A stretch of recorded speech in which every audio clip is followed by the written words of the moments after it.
Mmeshindaje? So, as I was introduced, I'll be presenting this afternoon. I had prepared my presentation slide and shared with the ICAN team because it was necessary. But as a mother and founder for the Parents Network, I'll be most of the time speaking of experience. So I'll be telling stories and sharing testimonies to aspire and uplift my fellow parents, but also to send a message to different professionals who are in this field, so as you are also able to learn more from us as parents. So I will take you through the content of my presentation, and I'm here already, I'm being introduced. I'll share a little bit about the background, why parenting for autism, what is the motivation behind the formation of the network, and then we shall see the importance of parents advocacy. When we talk of advocacy, why should this be a role for parents? Why we should not be letting this be done by other people, but we should also be the champions for advocating for the issues related to autism as far as our children are about. But also, I will also discuss a little bit about knowledge and information, as the introduction was being done here by the chairperson of this meeting. We are trying to make sure that we get the right information. Where do we get this information? Knowledge. How much do we know about autism as parents? Because as a parent, I believe that we need to have enough knowledge to be able to equip our children with the right therapies and anything that they are supposed to get so that they grow well. And also, I will take you through the importance of connecting with Autism Network. You can connect with our network, but you can also connect with other people within your region or your area where you have similar parents or similar colleagues who are raising children as yours. We shall see why is this important. I will also try to highlight how we navigate the available services in our country, but also about the importance of self-care for parents, because in most cases, as parents, we become very sick more than our children. The moment we realize that we have special needs kids, we even forget ourselves. So that is brief about the content of my presentation today. So a little bit about the background. I will tell you a story. It's a very long story, but I will try to summarize. What I have written here, I won't read, because you are following the presentation, you can read on yourself. I am married to one husband, and I'm a mother of 2 children. The first born is a girl, and the second is a boy. It's the boy who was diagnosed with autism by the age of 2 years and 7 months. My husband accompanied me into this presentation. He's here today. You can stand up and just wait. So together we are raising our children, and he has been very supportive throughout the journey until now. The boy is now 9 years old. So just to start with the beginning, when we found out, and I want to touch a life of someone here, 201, even if it's not all of you, but just to make sure that when you get out of this presentation, you are different from how you get in. Because I know this is something really hard, and I understand if you don't get anything today, it is a process, because for myself, I didn't get up just on one day. So it began like this. Our son was diagnosed with autism, and by that time, we knew nothing about autism.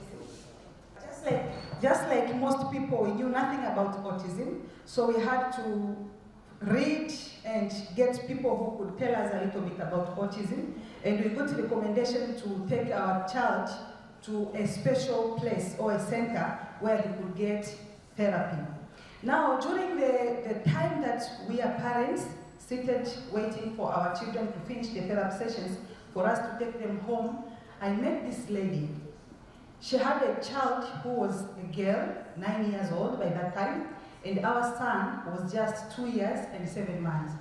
So by that time, we have just get the information about the situation, the condition of the child. So you are somehow not happy, you are not accepting, you are blaming God, you are thinking that there is something that you have done, and that's why you are having this kind of a child. Just like most parents, we normally have the issue of entitling. We feel we are entitled to some of the conditions, and we feel that there are some people who are supposed to have things which we shouldn't. So I was telling this girl, what did I do? What happened? What happened? Why did I have this kind of a child and things like that? So the lady told me, look at yourself. Your son is just 2 years old. He's not even 3 years old. You have very high chance of doing the early intervention to change the situation of your child.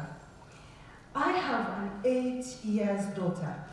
I have been living around the world. Actually, I'm exposed to the most countries which have developed, and somehow we have been through different kind of therapies, but my daughter up to this moment is not speaking. She told me, look around. You can see other parents who have brought their children here. They have Down syndrome, some of them brain epilepsy, some of them they have paralyzed completely. Look at them, and then look at your child. So, if you are saying you have done something bad, that's why God is punishing you. So those ones whose children have paralyzed, they're actually moving in a wheelchair, they have killed somebody. Then I was puzzled. I felt like, wow, this is a mind-blowing. Then I said, but no, I didn't say that. She said, exactly, that's what you're saying. Yeah? Ndivyo unavyotuambia kwamba wewe ulifanya nini, Mungu akakujalia mtoto wa hivi. Kwa hiyo wenzako watoto wao wana move kwenye wheelchairs, wana situation kama hizi lakini ambazo ni severe zaidi, wao waliua mtu. Then I said no. Then if the answer is no, then stop blaming God. Stop feeling that you are entitled so much more than other parents here. Stop saying that other people are having what they are having because they have done something wrong. So that was something that uplifted me. It was a revelation. It changed me. I felt cold. And I felt like I've been wrong all this time. So she went ahead and said, we need you, I need you to be strong, and instead of saying, why me, ask God how you can be helped to go through and live through this situation. God to give you strength and to give you a way to go through and assist your child. So since that time, I remember I stayed, and the time to leave that place was over. Then I went home.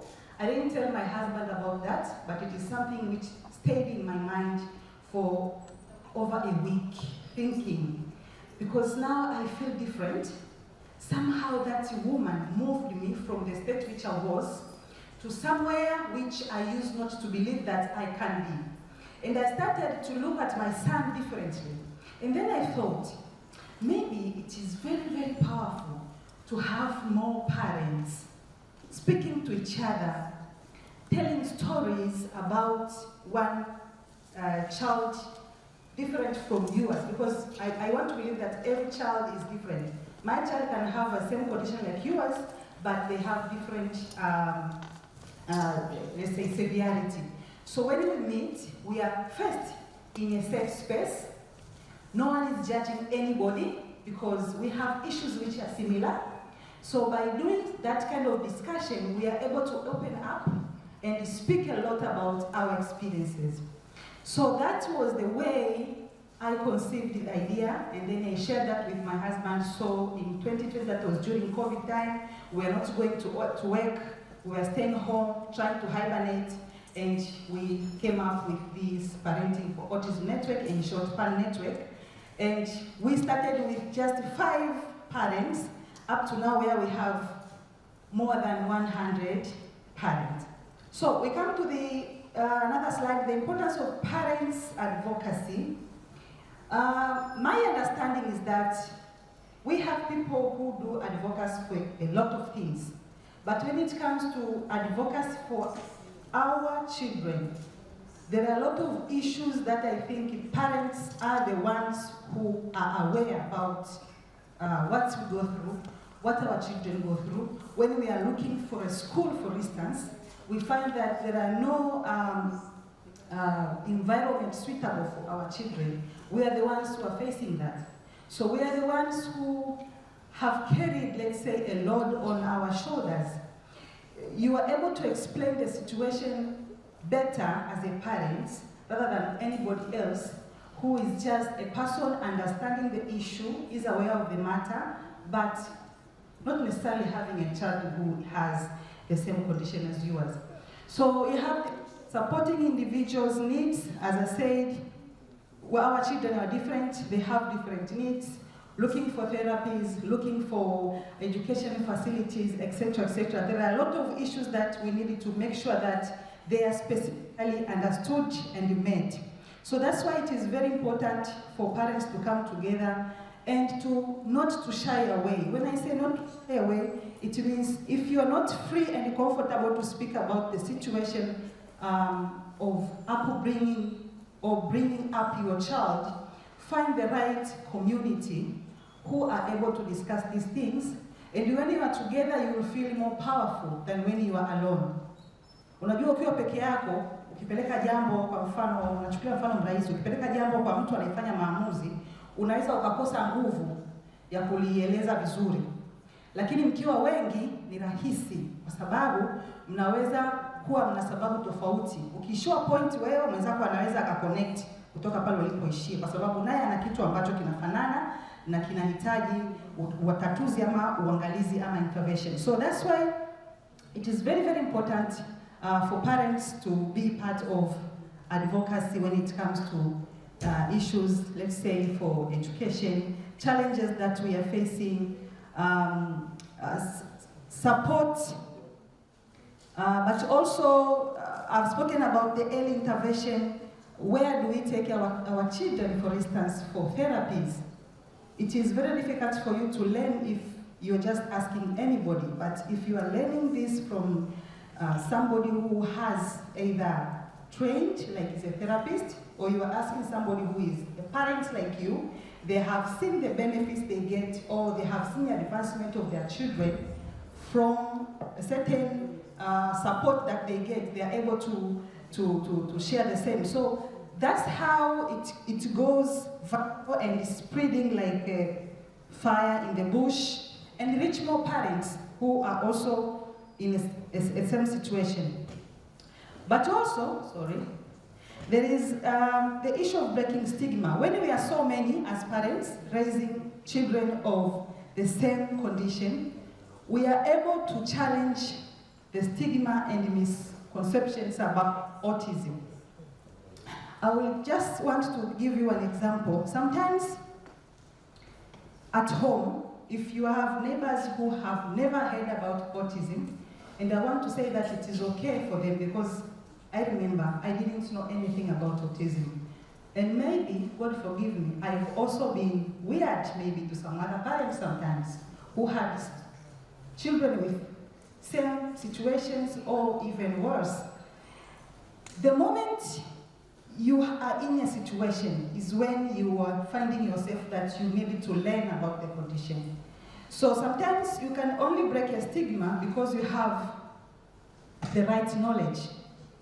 So the people who are surrounding us can stop calling our children names or bullying them or stopping them from attending some children parties the moment we as parents, we are bold enough to share what we are going through, or at least to say a little bit about what we know, to empower those by giving knowledge so that they are also aware. And by doing so, we are promoting acceptance. We are also making sure that the society understands, because that is the only way they can also understand. They cannot understand if every day they say something, we keep quiet because we don't want to explain ourselves. And sometimes we can keep quiet, but there will be no another person to explain that to them. Because I am the one who has this kind of a child. My other neighbors do not. So if I do not explain this to them, it means they will live like that, and I'll be living with them, suffering, while I have an opportunity to at least give a tip of an idea of what this is. And so we make the life better around our places. I said we are going to speak a little bit about knowledge and information, and I was mentioning the issue of we must first understand what autism is. What is autism? If we don't understand, it means it is very, very difficult for us to be able to support our children. And having understanding the term autism, it is also very important to make sure that we have taken our children to the assessment to know the severity of their condition. I think this is very important because my child can be autistic, her child can be autistic, but they have different severity, and even their needs are also not the same. So if I copy Madam Hawa, for instance, her way of dealing with the child that she has, implying it to my home, not all of the items that she ticks box can work for me. So that's why it is very important to understand what is the right thing for my child. Having knowing that they are autistic, that is one, it's a condition. The level that they are, I wanted to say the severity. It is important also to understand what is best fit for them, because as all of us, we are not in that condition, we also have different things that we like. We might not like the same thing, we might not do the same thing. So I want to believe it is the same for the children with autism condition. They are different. And even in their way of improving, I normally advise fellow parents in the network. If I have advised you, for instance, an example, I take my child to Victoria Center of Excellence, and my child has had certain milestone, and you have believed me because you understand what I've told you, and you took your child to the same center.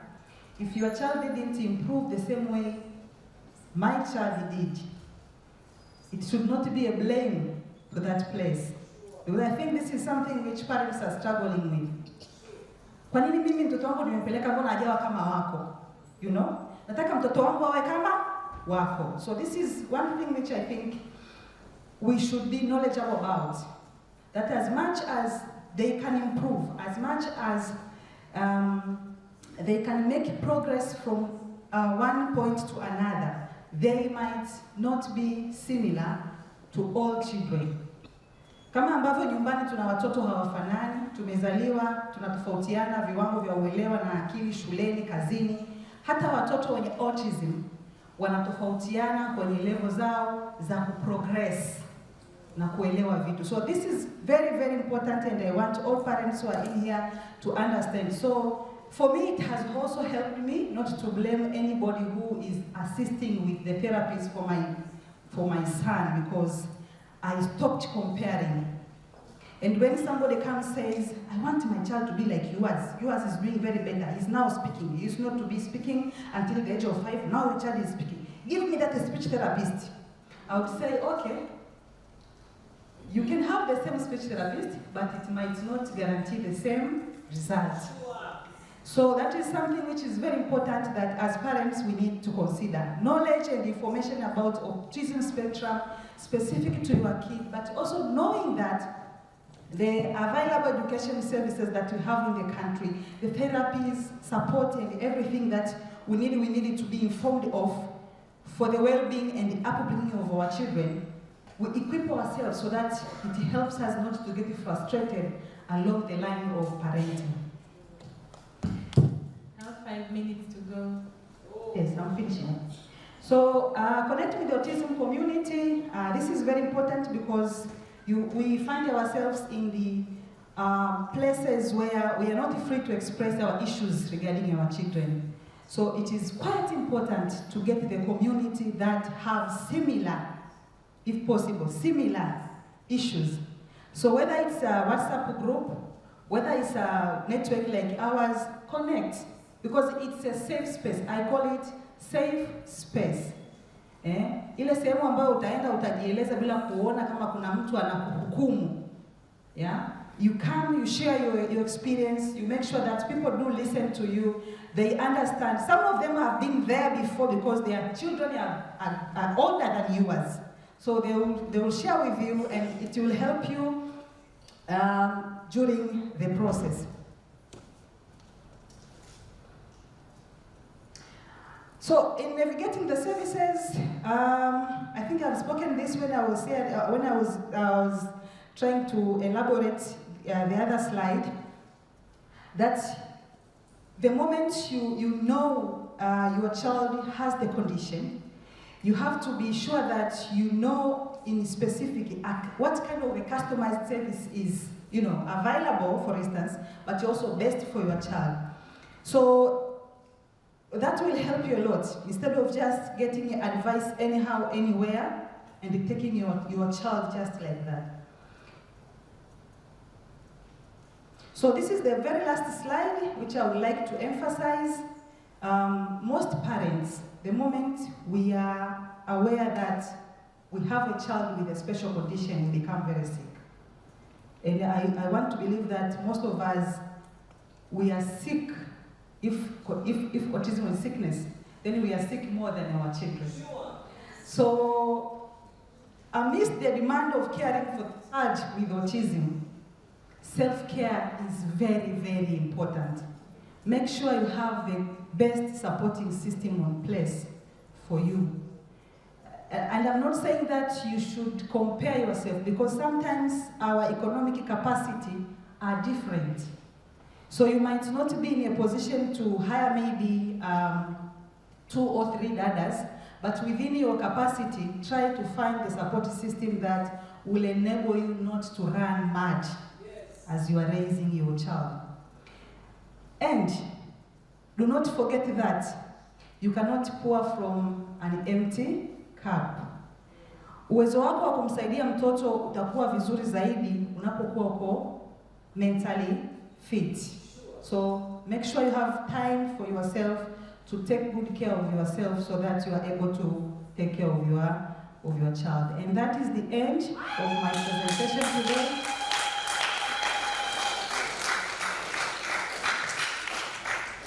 Welcome to subscribe to our network. If you are a parent, you are seated here, you would like to become a member, please just go to the network website. There is a form you fill, I will receive when you just add you, or you can take the number and WhatsApp me, and we will automatically add you to our network. Thank you very much.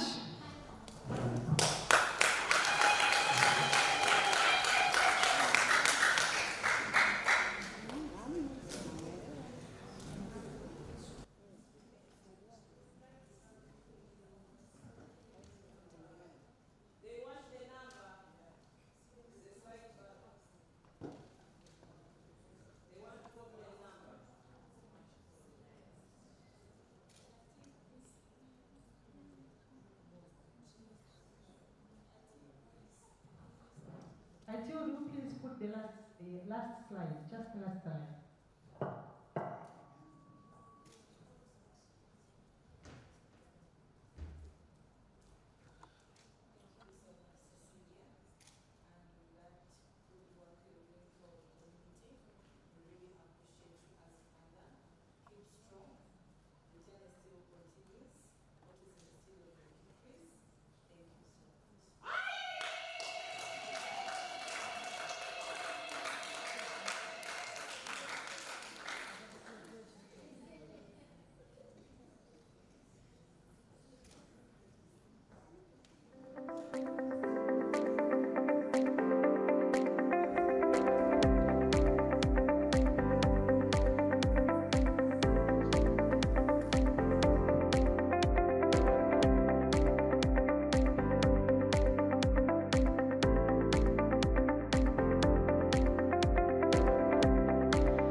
Good morning, everyone. I'm very honored to introduce to you Dr. Temple Grandin. Dr. Temple Grandin is an American academician, an animal behaviorist, and internationally renowned spokesperson for Autism Spectrum Disorder. Grandin is one of the first autistic people to document the insights she gained from her personal experience of autism. She is currently a faculty member of Animal Sciences in the College of Agricultural Sciences at Colorado State University. Based on her experience, Grandin advocates early intervention to address autism and supports teachers and professionals who can redirect the children with autism in fruitful directions. She has been an outspoken proponent of autism rights and neurodiversity movements. In 2010, Temple Grandin was listed as one of the 100 most influential people in the world by Time 100, which named her in the Heroes category. In 2011, she received a double helix medal and has received many honorary degrees from many universities, including McGill University, Swedish University of Agricultural Sciences, Carnegie Mellon University. Grandin has been featured on major media programs. She was the subject of the Emmy and Golden Globe winning biographical film Temple Grandin.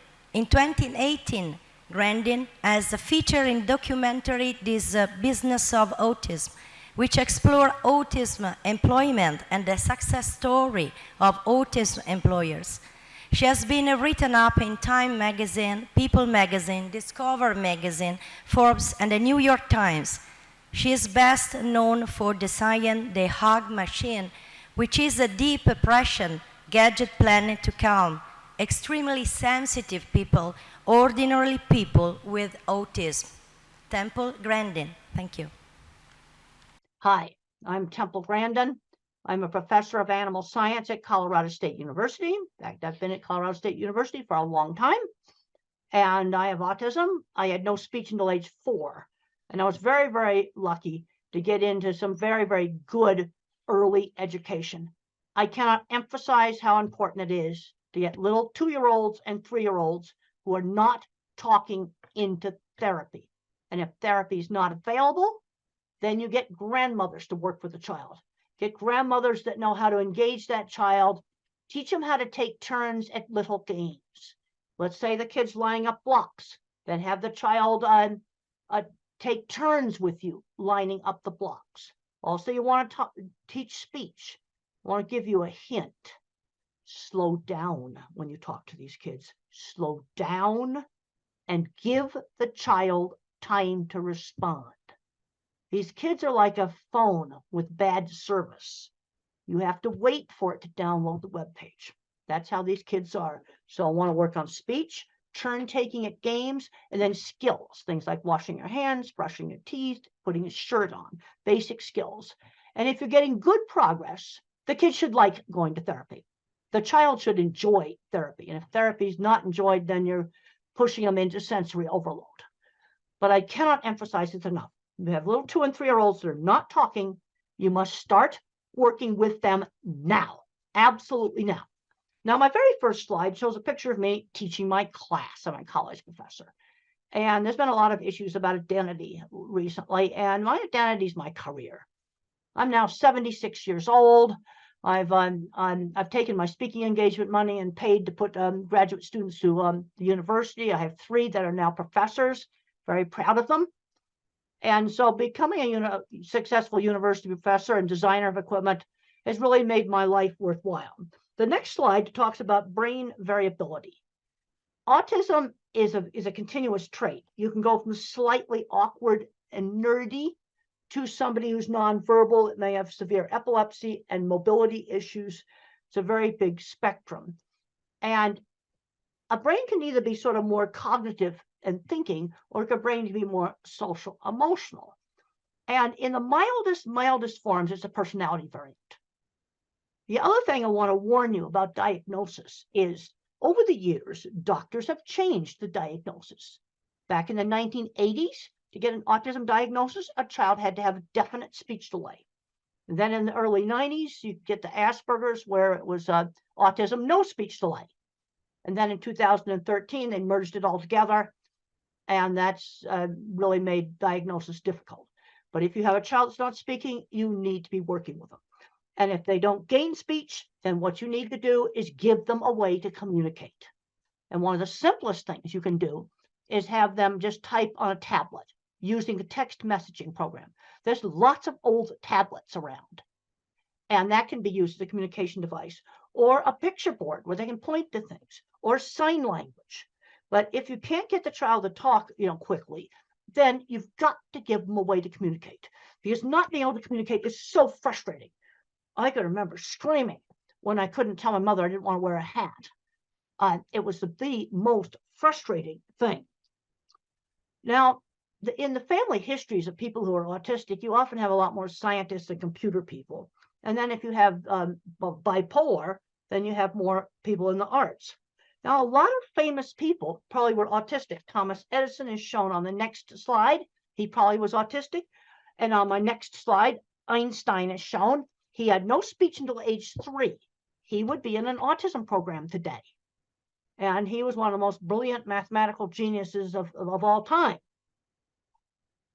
Now, the next slide shows a picture of a launch pad. I am a real NASA geek. I really love this outer space. I wanted to go into aeronautics, but I couldn't do the math. But I love outer space. I got to visit this launch pad. Really, really cool. But there were a number of people working at NASA on things like building a launch pad and designing control rooms. They're autistic or dyslexic. When I was building equipment out in the plants, I worked with people that owned big metalworking shops that were probably autistic or dyslexic. They were the kids that were bad at math, but they could build anything. Now, the next slide talks about emotions being different. I have emotions, but the things I get emotional about is really cool stuff. Like getting to go to Cape Kennedy and watching a SpaceX launch. That was just the coolest thing. And then looking at live video feeds of some astronauts, going up to the space station in those really cool spacesuits. That's the kind of stuff that gets me turned on. And a lot of fully verbal individuals with autism don't have many friends. I'll tell you how to get friends. Friends who shared interests. You get together with the people that like horses, or you get together with people who want to train dogs, or you get together and have a chess club, or you go into robotics club, or you're in music, doing music together. Friends who shared interests. I was bullied and teased in school, and the only places I was not bullied and teased was friends who shared interests. And for me, it was model rockets, electronics, circuit boards, and horses. Those were places where I had friends. For somebody else, it was something different. Now, I got very emotional. The next slide shows a picture of Saturn. We can skip over that. And then the next slide shows a little Voyager satellite. This satellite is really, really getting old. But there's an ancient old scientist. He's in his 80s named Ed Stone. He is still communicating with it. Yeah, still communicating with it. I get emotional about that. Ed Stone is communicating with this ancient satellite. I think it's 40 years old now. And it's his life. You see, I can relate to that because it's just something so cool. The next slide shows the ultimate NASA geek out. I got to sit at the head controller's station and mission control for the old space program. It's a picture of me there. Now, the next slide I talk about, just don't get hung up on the labels. Too often, so I'm seeing kids where you're getting too much into the label. They say, well, the kid's got a label. He's not going to be able to do anything. I've heard this over and over and over again. He's not going to be able to do anything. Even with some of the kids that have physical handicaps. They'll say, well, he can't walk. They'll never go to school. They'll never get a job. But I worked with a lot of autistic people that owned businesses. This is what really frustrates me. So don't get hung up on the labels. Okay, we have a 3-year-old that's not talking. Let's work on getting them talking. And we also have to get them out doing things. Don't just hide the kid at home. Take them out shopping. and turn shopping into a learning experience. Well, let's talk about different kinds of rice. I know in India, there's all different kinds of rice, curry sauces and things like that. Let's let him pick out some of the things. Or you can say, well, Dad likes this food. Go get it off the shelf. Turn it into kind of a turn-taking game. Get him interacting, getting him to help with chores in the house.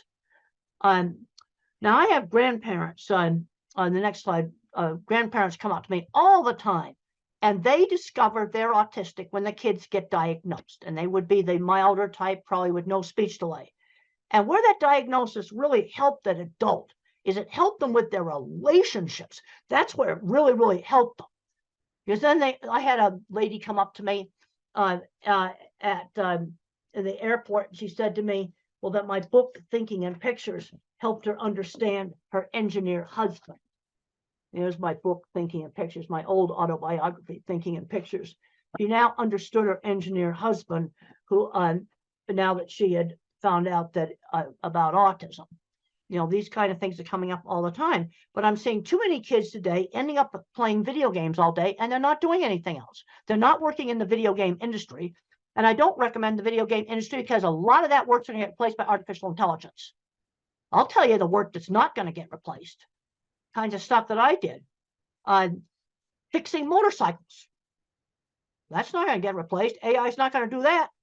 Hands-on jobs, a nurse, somebody who's a very good motorcycle mechanic. That's not going to get replaced by AI. And since I've been traveling really heavy now, I'm seeing lots of elevators that need fixing. And AI is not going to fix elevators, and elevators are not going to go away. So I'm going to tend to really emphasize the hands-on jobs, because those are the jobs that AI will not take out. It's going to take out some programming jobs. Now, the next slide shows me standing in front of the vehicle assembly building. And I got really, really, really emotional, because that's the most fantastic thing that us old folks did, was go to the moon. And the next slide shows pictures inside the vehicle assembly building. And I got on the roof, and I found out later on I wasn't supposed to be on the roof. But that was just so much fun, so much fun. Okay, the next slide talks about some sort of foundation principles in working with these kids. Sudden surprises scare. Okay, so let's say, for example, a child has to go to a new school, or you're going to go visit some new friends. Maybe you show some pictures of their house. You show some pictures of the school. So it's not such a surprise. Okay, let's say they're going to travel on an airplane. Well, let's look at videos of airplanes. Maybe go to the airport and watch them take off. You want to reduce the surprise factor. The other thing you need to do is stretch these kids. We don't force them into something where they're going to get into sensory overload, but stretch them and then give them some choices. Well, we could do this game or that game. We could go to this store or that store. You give them some choices, and we've got to limit the amount of time they're spending just tuning out on phones and other electronics. Now, don't recommend it, banning it. Don't want to ban it. But what we need to be doing, an hour a day is plenty. The next slide shows just a picture of a really, really good teacher. And a good teacher knows how to kind of gently engage a child without causing sensory overload. The next slide just emphasizes the importance of turn taking in a game. And if you were to use a game that's on a phone, I want one phone physically passed back and forth. Physically pass the phone back and forth. So it's a true interaction. Now, the next slide talks about teachable moments. This is a 1950s way of parenting. And I think it's a really good way of parenting. If I made a mistake, you know, we had sit-down meals, you had to eat properly. And if I stuck my finger in the mashed potatoes, mother did not scream no. She would say, use the fork. Okay, or if you have chopsticks or whatever, you use them. You use the utensils. She'd give the instruction instead of saying no. That's really important. Just quietly give the instruction. Now, obviously, if the child ran in the street, you'd have to, you know, but I'm talking about things like maybe touching too much stuff in a store. You might say, only touch the things that you're going to buy. You give the instruction quietly. Okay, the next slide just talks about limiting video games. One of the things we've got to avoid is these kids just becoming recluses in their room. But then on the other hand, due to problems with sensory, and sensory problems are real, some of these kids need some time just to calm down, just some time to chill. And that is okay. But some of the recent research going on with the social media use, again, I don't want to ban this stuff. Some kids play a video game where they can talk to friends. That I don't want to take away from them. But they can't be doing this for 10 hours a day. That's something that we just cannot be doing. The next slide talks about just providing some choices. So you might say, well, you could do robotics, or you could do soccer, or you could be in a theater group, or you could be in the school band. You could do karate's. Cub Scouts is an American program for kids where they learn camping and other skills. So we're going to get out and we're going to do things, but you give them some choices. Now, the next slide shows a little child blocking his ears. Sensory problems are real. That's part of autism. And one of the ways to help a child that's afraid of something that's really, really noisy is to let them control it. Hair dryers, vacuum cleaners.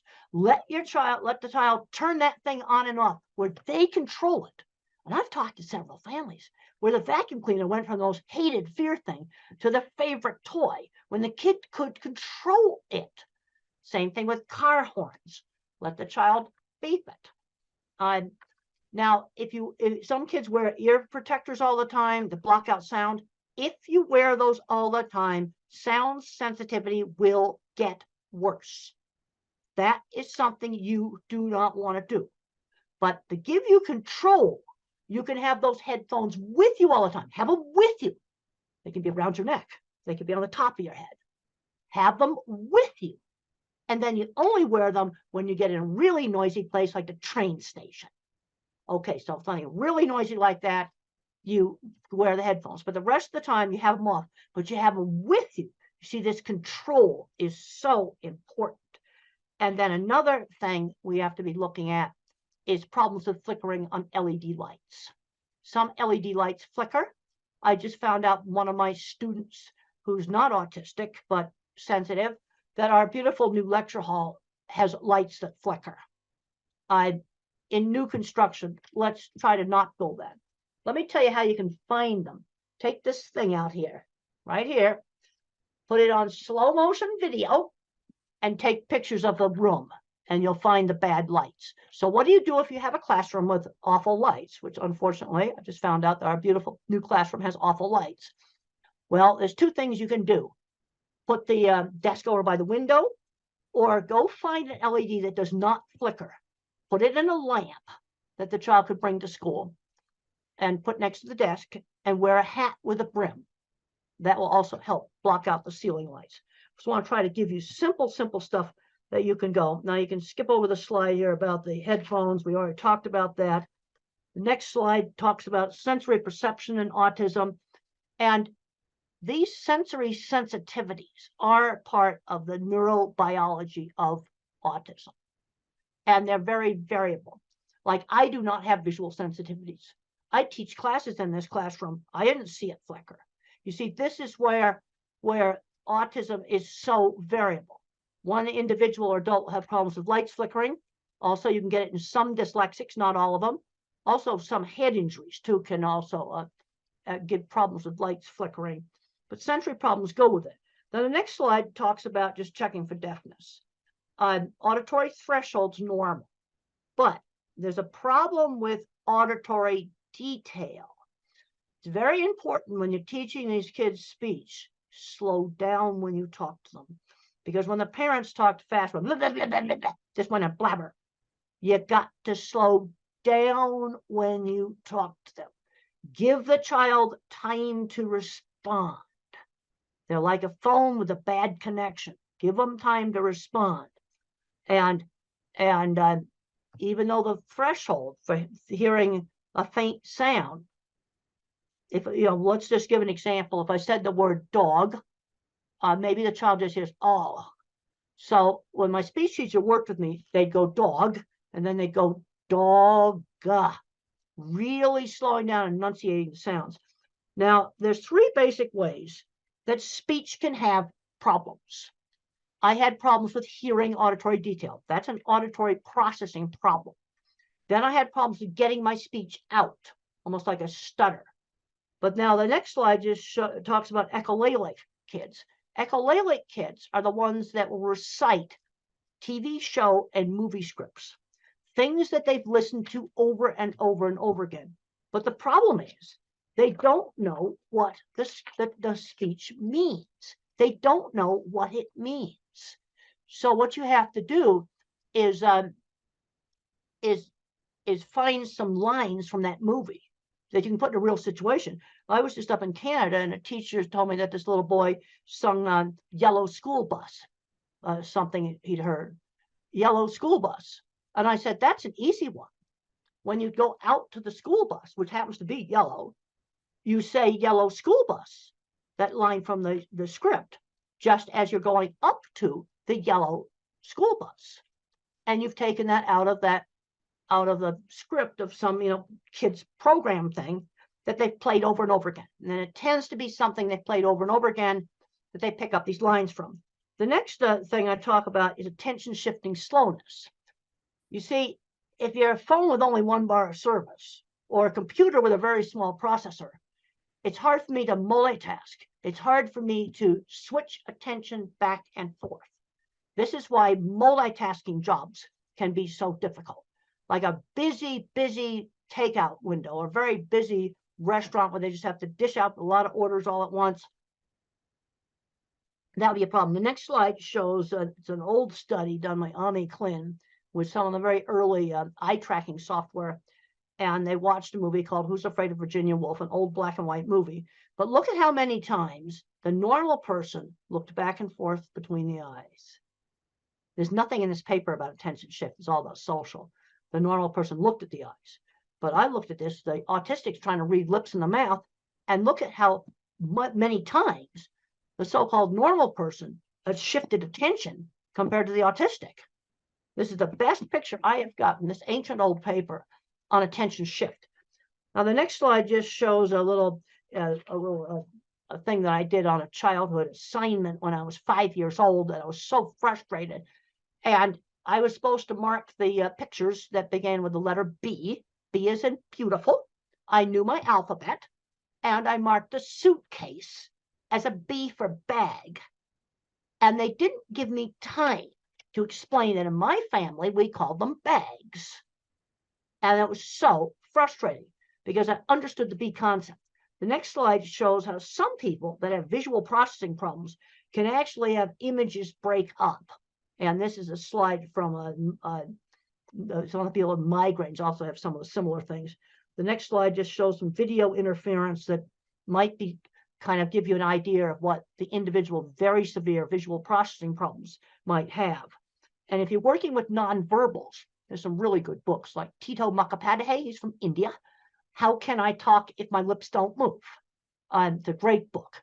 And he describes problems with sensory scrambling, visual scrambling, and problems with motion. The next slide shows an escalator. And children with visual processing problems or adults with visual processing problems often hate escalators. Another thing that they'll complain about is the print jiggling on the page when they read. The next slide just shows that. It shows the print jiggling on the page. Now, I want to make it very clear. This does not explain all dyslexia. It only explains some dyslexia. Okay, the next slide shows some simple things that you can use. Try printing the homework on different pale colored papers. Now, this is one of my children's project book, Calling All Minds. And look at how it gets some nice light blue there. Like try printing the homework on a real pale, light colored paper. Try maybe pale green, pale tan, pale lavender, pale purple. I've seen this really work. Experiment with different fonts on the computer. Experiment with different backgrounds. And that may work. It only works on a subgroup. And then I already talked about using the light to block out some of the bad lights. The next slide just talks about very severe sensory problems. Extreme efforts required to screen out background noise. For example, if I'm in a noisy restaurant, very hard for me to hear. And I also have problems with fast chit-chat conversations. They just go too fast for me to follow them. The next slide is the title of a paper called Environmental Enrichment is an Effective Treatment for Autism. That's the title of a paper. And what's done in this is you might hold a warm cup and then smell maybe cinnamon. Okay, so you're stimulating two senses at the same time with a lot of emphasis on touch and smell. Or you might listen to music and hold a cold water glass. You know, very simple things. And what you're doing is always changing those things. And it has some efficacy. It's actually a evidence-based method as an adjunct. It doesn't replace speech therapy or something like that. Next slide are some of the really best books written by individuals who do not speak, but they have a good brain inside there. And my favorite is the one from India, Tito Mukhopadhyay, How Can I Talk My Lips Don't Move? Is my absolute favorite. It's available on Amazon as an ebook. These are all available on Amazon in ebook format, which makes them easy for you to get. And if you're working with a child that does not learn to speak, these books, you must read these books. You know, they're wonderful books, and you'll really understand. The next slide just shows some brains. And the thing is when you hear a word, you see a word, think about it, different parts of the brain turn on. Now, where we've got a problem in the brain is lots of times with the interdepartmental communication between these different parts. The next slide just shows, next two slides just show some really cool brain scans that were done on me of the interconnecting circuits. And then we can go down to one that says axon projection field much less organized. One of those is mine, and the other one is a so-called normal one. And this explains why I had problems with expressive speech. I had less fibers for speak what I see. The next slide just circles the less fibers. And then on auditory, I got just a little tiny one. I'm not auditory. The thing I can't emphasize enough, showing in the next slide, there's a three-dimensional drawing drawn by an autistic child, develop the kid's strengths. And this is something I really emphasize in one of my newer books, Visual Thinking, The Hidden Gifts of People Who Think in Pictures, Patterns, and Abstractions. Work on the strengths. So how do you figure out what a kid's strengths are? Well, visual thinkers like me like to build things, and we like to do drawing. Art and mechanics, those two things go together. You might have another kid who's mathematical, then move that kid ahead in math. Or another kid that loves verbal facts. These are history lovers. And move them ahead in the thing that they're good at. The next slide just talks about my ability in art was always encouraged. And I was encouraged to do lots of different art, because a lot of these kids just want to do the same anime character over and over and over again. And people get bored with that. No, we need to be broadening it out. I would draw a horse head. Let's draw the whole horse. Now, the next slide just shows how I see movies in my head. Everything I think about is a picture. Where the mathematical find things in patterns, I think in pictures. Also, really pay attention to detail. I've got a picture there of eclipse shadows through a tree. And being a visual thinker, somebody who really thinks in pictures, this was really an asset for me in animal behavior, because I looked at what the animals were looking at. That's what I did. Other people couldn't, that think in words. They couldn't understand, why would I want to look at what cattle were looking at? That's kind of ridiculous, but it's important. Next slide just shows seeing a car through the fence, picking up little details in the environment. Animals live in a sensory-based world. They don't live in a word-based world. They live in a sensory-based world. Next slide just talks about some things that have been learned about autism on auditory capacity, much really good pitch discrimination, hearing unexpected sounds. The next slide just shows a curved cattle handling facility. Being a visual thinker really helped me in my work. It was really, really good. The next slide shows how they recreated one of my projects for the HBO movie. And one thing about the HBO movie, Temple Grandin, that is available from the streaming services, it shows how I think visually. It is absolutely accurate on how I think visually. Next slide just shows starting my career in construction and design. And mentors are important. My mother, my speech teacher, my third grade teacher. I had a great science teacher who encouraged me and got me interested in studying. And then there was a man named Jim Uhl who saw my skills and mentored me in getting my business started. And the next slide just shows one of my drawings. One of the things I learned is when you're weird, when you go for an interview, I would just show off my drawings. I would just show off my work. Here's some right here that I like to show off on Zoom. I would simply show my work, show the portfolio, rather than just trying to do the interview. The next slide just talks about showing the portfolio. I would show off the work, or if somebody's really good at a lot of computer stuff, they might show off a computer they built, or show off some programming they did. Show the work rather than yourself. The next slide just shows big, complicated piece of equipment.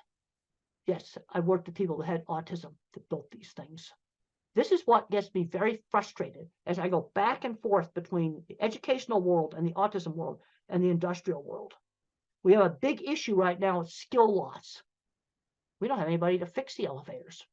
They're in the basement playing video games on an autism diagnosis.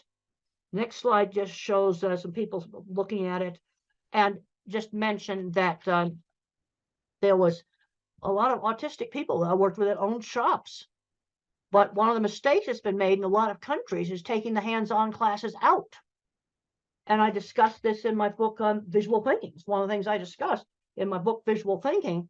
I discussed, the skill loss we've got on taking those hands-on classes out, because that person that's super good at fixing that elevator may not be very good at algebra and math. I still never passed an algebra class.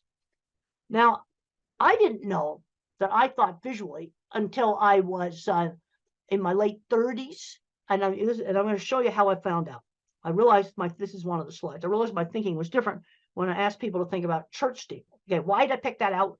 Because it's something prominent in the environment that you don't own.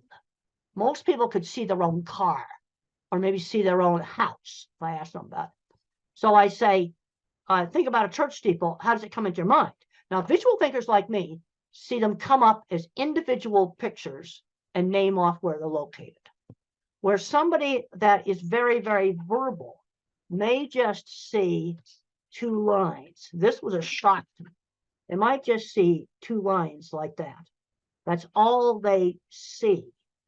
And then these flash into my mind like Google for Images. I've got a whole bunch of slides here showing off individual churches. And then you've got different types. You've got great big cathedrals. You've got small. As I see more of them, I can sort them into like chapels versus cathedrals.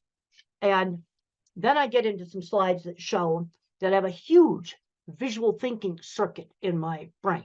Huge. That's why I'm a visual thinker. Okay, then in other countries, instead of steeples, you can just use mosques. Same thing. It's out there in the environment. You can see the minarets. They're different. I've looked at them. They're different. Be the same thing. But it's not something that most people pay attention to the same way they would their own. They'll think about a house. Then you might see your own house. That's why I don't ask house. So I got two slides there showing my big visual thinking circuits. Then I got a slide where it shows like working memories pretty well shot. This brings up another accommodation that can save a lot of jobs. And it says, use a pilot's checklist. The slide that says that. I cannot remember long strings of verbal information. Let's say it's something simple like cleaning the ice cream machine at McDonald's. Well, I need a checklist for the take apart steps, just like a pilot checklist. Cleaning steps, 1, 2, 3. Reassemble, put it back together steps. Because if they just go yak, yak, yak, yak, yak, yak, I can't remember. I have a terrible working memory, and I need an external working memory. And there's many, many jobs where using a pilot's checklist format would save a lot of jobs. Just let them write down the steps, and you can look pilot's checklists up online. And on for a big airliner, you might have 100 items on the checklist. They don't throw 100 items at the pilot. It's chunked, pre-taxi, pre-takeoff. It's put into different parts of the flight. That'd be similar to take the ice cream machine apart, then clean it, then put it back together. But there's a lot of situations where using pilot's checklists would save a lot of jobs, because employers will go, oh, I want to show them how to do that. Is he stupid? Well, this is where I need that external working memory. The next slide is a super important slide on the different kinds of minds, which is a major theme in my book, Visual Thinking. And the correct name for my kind of mind is an object visualizer, because everything I think about is a picture. And the kinds of stuff that we're good at, art and mechanics, because you can see how things work. Art and mechanics, also photography, but that's what we're doing good at. Horrible at abstract math. I worked with people that owned shops that were designing and patenting all kinds of equipment that couldn't do algebra. You see, this is where the hands-on mechanical genius, it's a different kind of mind. Then you have your visual spatial. This is your pattern thinker. This is your mathematician. This person thinks in patterns, not pictures. They're going to be your chemists, programmers, physicists, things like this, things with math. And then you have the person who's a verbal fact thinker. They think almost completely in words. And if it's an autistic person, they often love history. They often love facts about maybe sports, different sports and things like this. They'll know all of the words for all the different players and things like that. So let's look at the jobs for these different kinds of minds. My kind of mind, mechanical stuff, fixing stuff, inventing mechanical stuff, photography and art. Mathematicians, computer programming, electrical engineering, the more mathematical parts of engineering. Because one of the things I've found in working with these big food companies is that the shop people, people like me, invent mechanical equipment. The more mathematical mind has to make the refrigeration systems in a food processing plant work and make the boilers work. That stuff requires more math. So you need the mathematician mind to do engineering, but you also need my kind of mind who can't do algebra to work on the mechanical things. And then what the verbal thinkers, good jobs for them, specialized retail. There's been some really good successes in selling cars, selling specialized business insurance, selling sporting goods, where they're recognized for their knowledge of the products, selling phones, and not try to sell somebody the most expensive phone, but sell them the phone that's right for them. Because where we're really falling down is on the job front, getting them into jobs. Let's start off with chores for little kids, 11-year-olds, maybe helping out at a fruit stand or some little market stall, doing a job at a community center, walking dogs for people. I want them doing something on a schedule outside the home. Really important, because the moms often tend to overprotect. Is that they're legal age, they need to get a real job. And you need to just figure it out in the neighborhood. This is one thing I've noticed when I've gone to a lot of countries. There's a lot of little tiny small shops. And I drive by those shops and I'm going, oh, that little clothing store would be perfect for this autistic girl to start doing some work in. And you just set it up in the neighborhood. Mother did that with me. When I was 13, she got me a little sewing job with a local seamstress who worked out of her home. It was just something done in the neighborhood. But they've got to start learning how to do things outside the home. This is really, really important. So we start making that transition to work before they graduate from high school. I cannot emphasize this enough, because work skills are not the same skills as academic skills. Now, I was a goof around student until my science teacher motivated me to study, because being a scientist, you had to study. And I made up for like 3 years of high school where I goofed off really quickly. But I'm seeing too many kids where they're not learning how to drive. They're just not learning any skills. Okay, when I was 8 years old, the next slide talks about use a variety of teaching methods. When I was 8 years old, I couldn't read. Mother taught me with phonics. I already knew my alphabet. And she would read out loud, find a book that I was interested in. We had a book in the US called The Wizard of Oz, a really fun book. And she'd stop at an interesting place and then have me read more and more. And I very quickly learned to read with phonics. It wasn't that hard. There's all kinds of complicated stuff online. Oh, we didn't use any of that stuff. I already knew my alphabet. And I already knew the little alphabet song, A, B, C, D, E, F, G, yeah, the little song. And that has half the sounds. And I was able to learn how to read. And I very quickly went from, I was 8 years old, no reading. I immediately went up to the 12-year-old level of reading very quickly. This next slide just shows like there's kind of two ways that mathematicians kind of do things. You have the one that's all totally algebra, then the ones that are more geometric. The next slide just says if you use a Google image search and you put mathematical terms in, you can find so many great stuff. Then I've got a slide of a plant that has mathematics in it. Then I've got another slide that shows Penrose tiling. That's what Stephen Hawking used. And I really, really like what Stephen Hawking had to say about disability. Concentrate on those things your disability doesn't prevent you from doing well. He could do math in his head super well. Next slide just talks about getting interesting magazines and things in the school library, fractals. I've got a whole bunch of slides here that just show cool, interesting stuff. Then there's a picture of me with a horse looking at me sawing a board. And friends who shared interests. A lot of kids aren't doing enough hands-on things. AI is not going to take away hands-on jobs. You're still going to have a nurse in the hospital. That's not going to go away. There's a lot of jobs like that, and jobs fixing things, mechanical devices. Yeah, there's a lot of things that 3D printers can do, but guess what? Somebody has to fix the 3D printer because it's a mechanical device controlled by a computer. And the next slide just shows some kids today, they don't know how to use a ruler. They don't know how to put a hose on a faucet. The next slide just shows a beautiful rainbow. So when I think about really abstract stuff, like, okay, religion, I kind of look at that rainbow. It's so beautiful. I also have a picture behind me of the deep space field from the Hubble telescope, and it's got thousands of galaxies out there. You know what's interesting about that? The scientist who did that pointed the Hubble at nothing, and he found all the galaxies. Let's talk about the next slide about bottom-up thinking. Okay, verbal thinkers will get a top-down concept, like maybe let's have a inclusive classroom, for example. All right, that's a good thing to have. I want to see autistic kids mainstream into a regular classroom, but how do we do it? Bottom-up, I'm thinking specifics. Okay, the LED lighting issue and the flickering.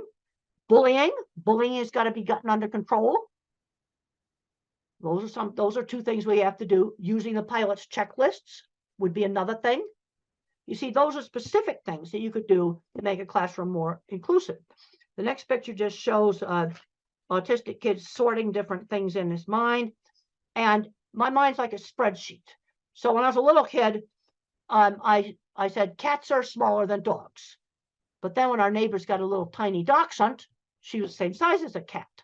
So I had to find other features that she shared with dogs, like barking, the dog's smell, and the shape of the nose. Now, the bullies used to call me tape recorder, and I got a picture of a 1960s antique tape recorder there. And I didn't know why they were calling me that, because I'd always used the same phrases. But then as I got out and I did more and more things, then I got less and less and less like a tape recorder. Okay, teaching number concepts and generalization. Okay, count a variety of different things. Teach fractions, maybe cut up on, cookie into 4 pieces. Teach fractions. To teach concepts like up and down. If you go down the stairs, the plane went down and landed.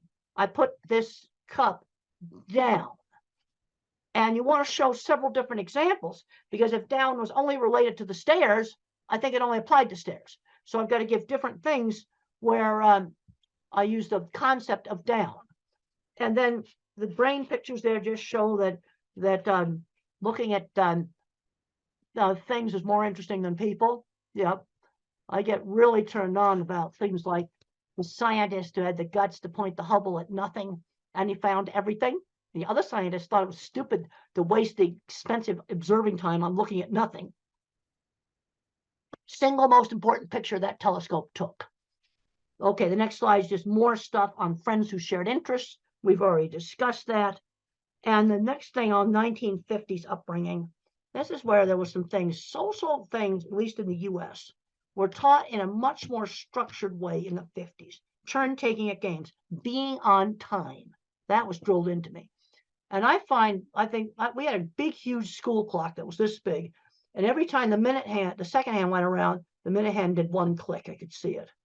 I think, and you can get these electronic ones, battery operated versions of these clocks. They still exist. Help with time. And then sometimes you got to do an activity you don't really like because somebody else in the family wants to do it. That gets back to turn taking. The other thing that really helped me, and it helped a lot of kids in the 50s, is party hosts and hostesses.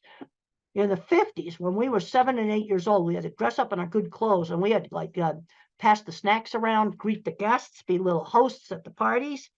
And my brother's not autistic. He hated those parties, but he admitted they helped him become a bank vice president. Because I just read in the Wall Street Journal just the other day that college students are just scared to death to go up and talk face to face. Those parties were important, and they're an easy thing to do, and they don't cost anything. And then just being cute to say please and thank you. Basic polite, what I'm going to call just being polite. You cannot be a rude, filthy, dirty slob. Okay, there's a lot of concern now about masking, and yeah, there's some hypersocial stuff I can't do.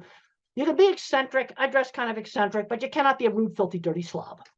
And there's a scene in the movie where my boss slammed down a deodorant and said, "You stink, use it." Yeah. Hygiene, yes, you're going to have to clean that one up. Just that simple. The other thing that's really important, shown on the next slide, is how parents and the teachers need to work together as a team, where the rules are the same at home and school. And my mother and the local teacher kept really in close contact with each other. The next slide talks about teaching social skills. It's like teaching somebody how to behave in a foreign country. Like, for example, in the Middle East, if I were to lift up my foot right now, my hand up, not my foot, I won't actually do something that's rude in the Middle East.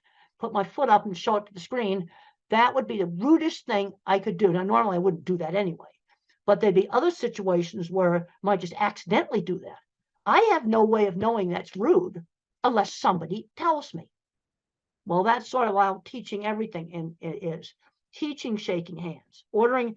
I'm seeing kids that have never ordered food in restaurants. That's ridiculous. Shopping. 16-year-olds doing well in school and they've never gone shopping by themselves. This is ridiculous.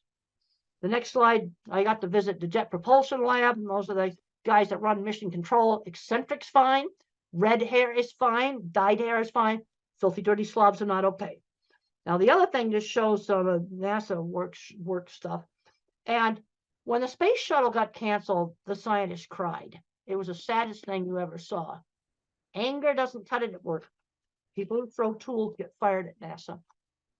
Now, I'm trying to get through all of this to stay within the hour. I think I'll be able to do it. Now, rules. Which rules do I really have to obey? Now, I have to obey, you don't do really bad things. No, like just break into stores and steal stuff, destroy property, kill people. These are things that in most societies you just don't do. Then you have the courtesy rules. They're different in different cultures. Saying please and thank you, for example. Then you have illegal but not bad. Those are some rules you can break. A little bit of speeding is okay. Too much speeding, absolutely not. And then you have rules. I call them the sins of the system. These are getting so sensitive right now, I just about won't even mention them. But they're things that can get you in more trouble than the really bad things that are forbidden in every society. I mean, just wrecking property, killing people, stealing stuff. That's stuff that in every society. But these are things where I'm just going to say this list is expanded. And the penalties are really, really severe. And you don't touch these dogs. They bite hard. Don't touch them. And they're getting so controversial, I don't even want to mention them. Okay, teaching values. Teach the golden rule, one specific example at a time. Treat others the way you want to be treated. So I'm thinking about the 2 wallets I got helped get returned at the airport. That's not Mother Teresa, but it's something good. Those people are very happy to get their wallets back. That's treating others the way you want to be treated. Also, the TV shows I watched in the 50s had much better values. Oh, see the rubbish that's on TV now today. We'll just leave it at that. Now, another big problem that I had, and I got to have time to talk about that, is problems with anxiety. And a lot of these anxiety is biological. The next picture shows my squeezing machine. And the squeezing machine, deep pressure, helped calm me down. And for some individuals on the spectrum, deep pressure is really calming. I found out that my fear center was bigger than normal. The next slide. And I used to be terrified of public speaking and terrified of airplanes. And one of the ways I got over being terrified of airplanes was getting to ride in the cockpit and making aviation interesting. Take the thing they're scared of and make it interesting.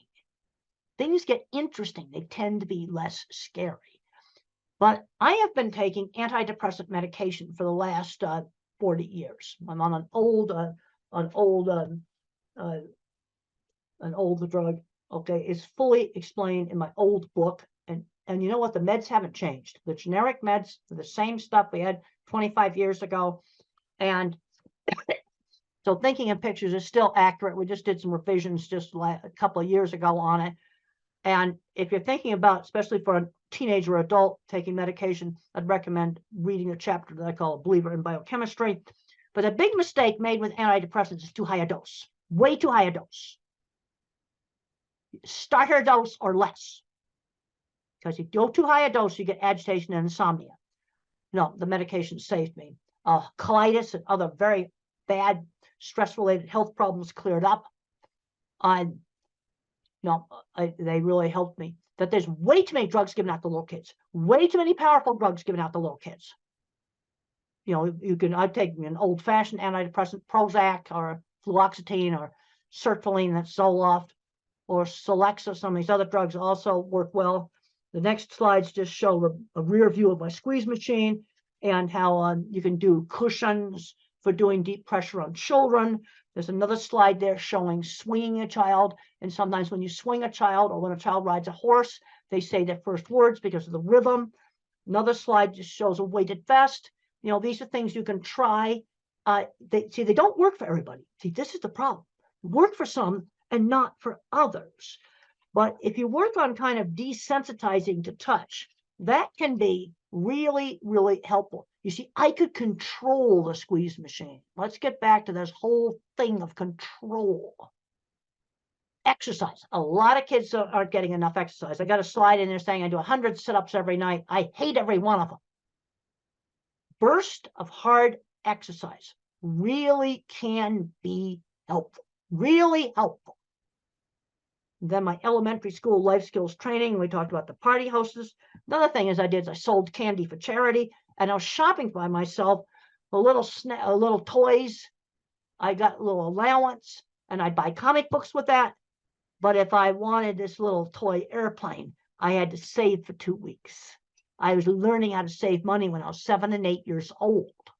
The next slide just shows my work experience. I had a lot of work experience before I graduated from college. This is really important. I cleaned a lot of horse stalls. I had a little sign painting business. And I had to learn how to make a sign that somebody else is going to want. And my first sign was for a hair salon. So I put shampoo lady on it from a brand of shampoo. The next slide shows an ugly shed that I made look nice. You see, I had to do work that other people would want. And the next slide shows me painting a goofy sign for the Arizona State Fair. You know how I got that job? I showed off photographs of my signs. And the next slide shows my sign painting truck. And how did I learn to drive? This is a major hurdle. It's going to take longer. You have to spend more time practicing in a really safe place, like a big stadium parking lot, a big open field where there's nothing to hit, absolutely nothing to hit. And you practice like 20 minutes a day, maybe for a couple of months, maybe for 2 months, until you no longer have to think about how to push the gas, how to work the gear shift. You've got to get that operation of the car into what's called motor memory before you do traffic. Go at it a lot more slowly. And then I just have a slide there, tasks outside the home. A whole bunch of tasks there. That might be different in different countries, but the bottom line is I want them doing a task on a schedule outside the home. And this needs to start like at 11 years old. In the US, that replaces paper routes, which we don't have anymore. Next slide just shows, Lego Mindstorms might be one activity. Then I've got a slide in there that people were impressed with my drawings. that's really important. Then I've got a bunch of slides here that show selling myself rather than showing off my work. I got a whole bunch of slides on showing off work. Talk about showing kids interesting things. The other thing on getting jobs is we need to be getting in the back door. And there's a picture in there that shows the Swift plant where I first started, and I met the wife of the plant manager.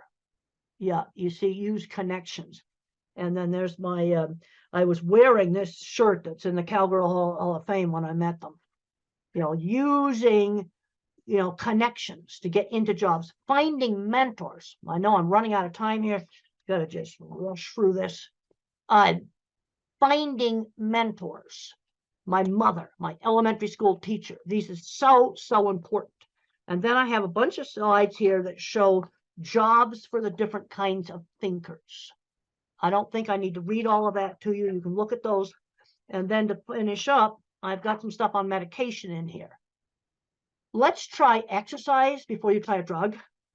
It's like, one of the big things that's a problem is way too many drugs are handed out like candy. That is wrong.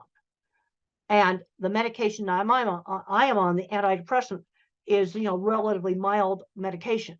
The other thing is try one thing at a time. So let's say you try a supplement, like a gluten and casein-free diet, for example, that helps some kids. Try one thing at a time.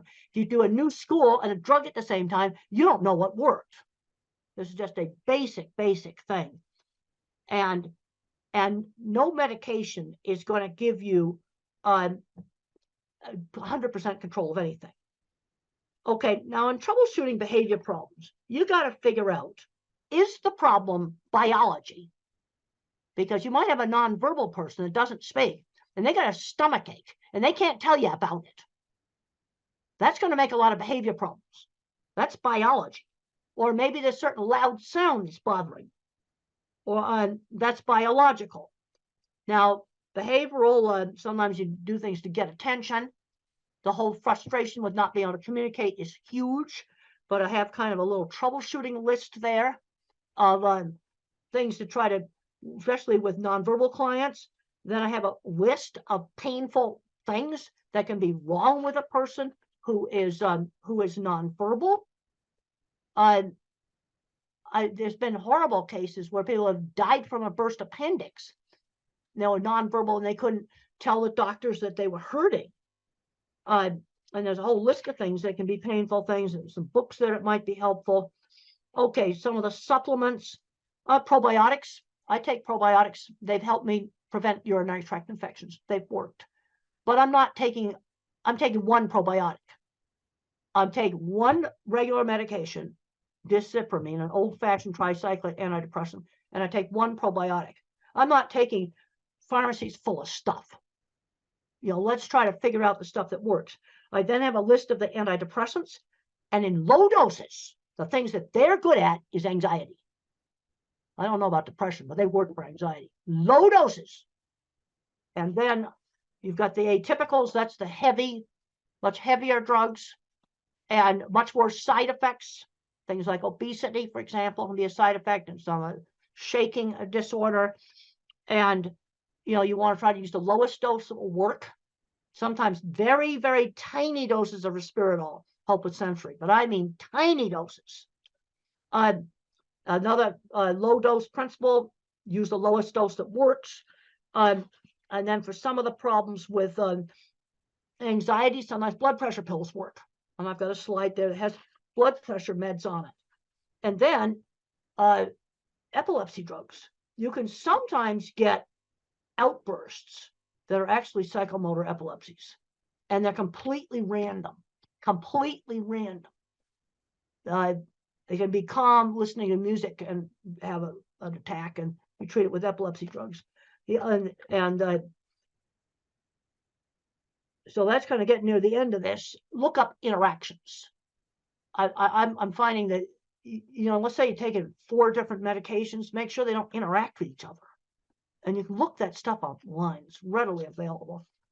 But there's a tendency sometimes to just, okay, we got one little problem, we just throw another drug at it. That's wrong.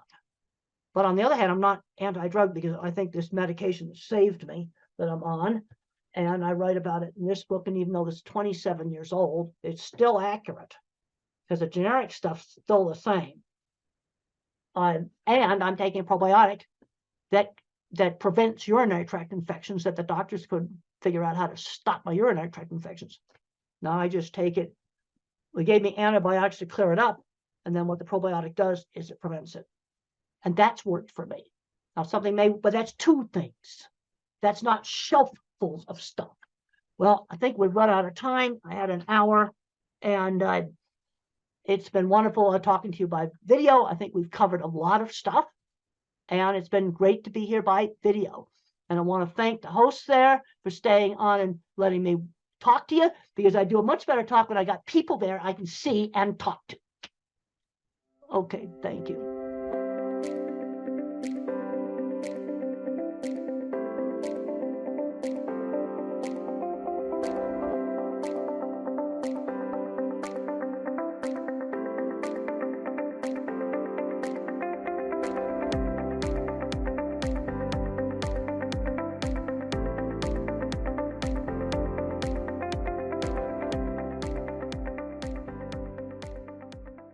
You're going to hear from 3 mothers who are having autistic children and very good professional doctors, 2 of them.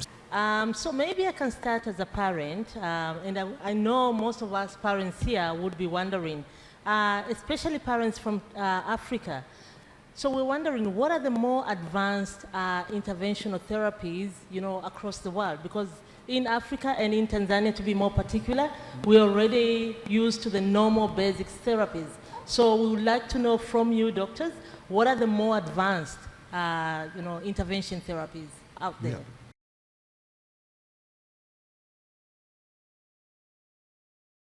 Thank you, Sarah. So I think you want to know about the rehabilitation therapies. Exactly. So as we know that the pillar stone or the basic conventional treatment for autism is neurorehabilitation, and that's the foundation on which the whole treatment for autism or cerebral palsy or intellectual disability basically leans on. So of course all of you know about occupational therapy and speech therapy, and we also do physiotherapy as well as special education and ABA therapy. So these are very important and have been tried and tested for many years now.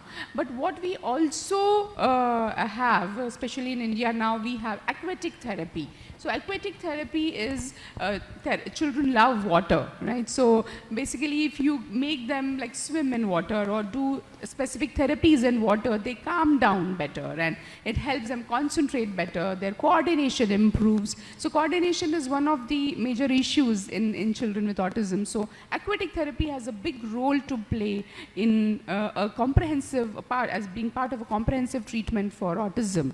Apart from that, of course, sensory integration therapy.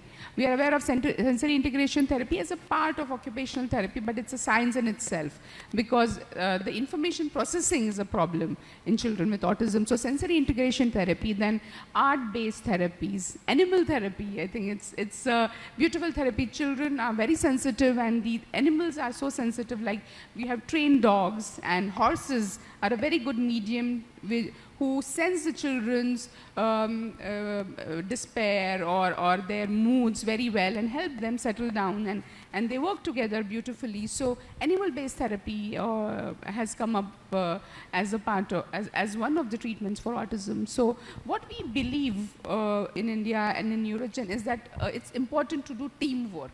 So everyone working separately, you will achieve a little bit, but when you work as a team, together everyone achieves more. So comprehensive holistic rehabilitation, which happens together under one roof, would be the ideal situation to get treatment for children, and especially parents understand the importance because they are going from one place to another to get rehabilitation from different people, trying to squeeze in everything in one day. So comprehensive holistic rehabilitation under one roof which combines conventional rehabilitation with advanced rehabilitation treatments like aquatic therapy and sensory integration therapy, along with ABA and speech and special education and art-based therapy and animal therapy would be the best combination, we believe.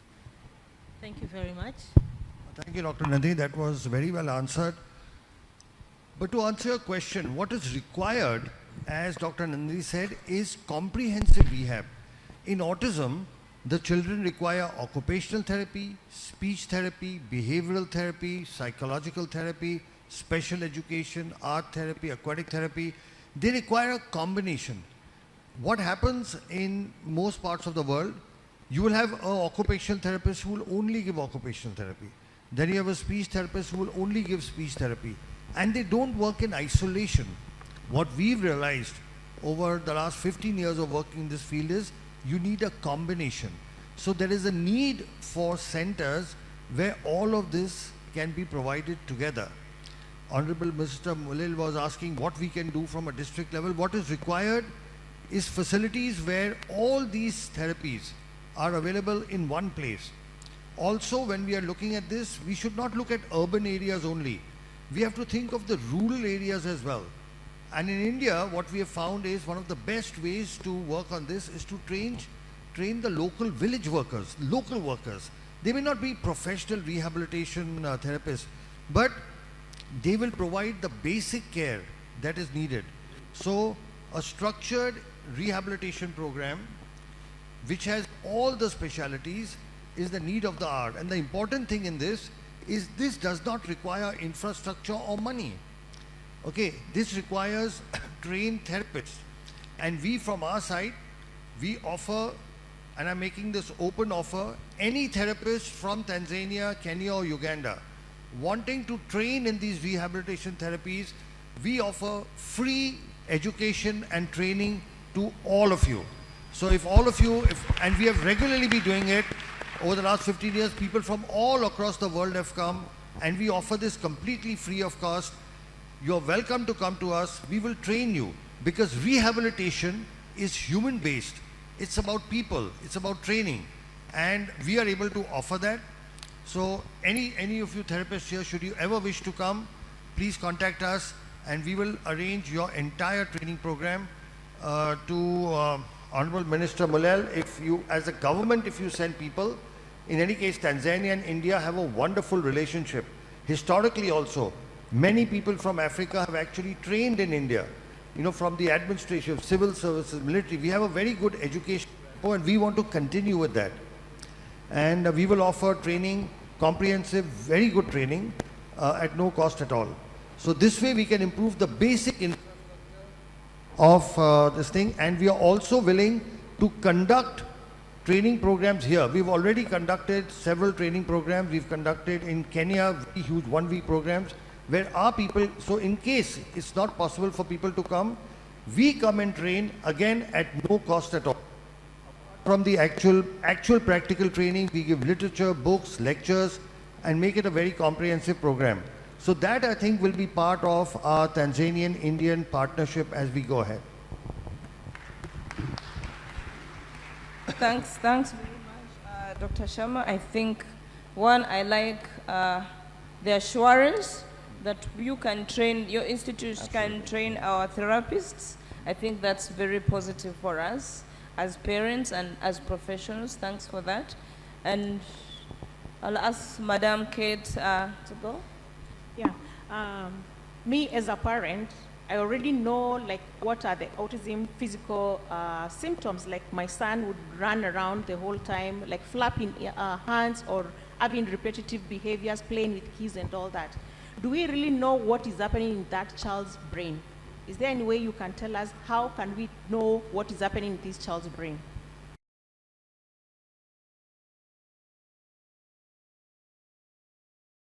It's really important because so many parents come to us and say, oh, my child looks absolutely fine.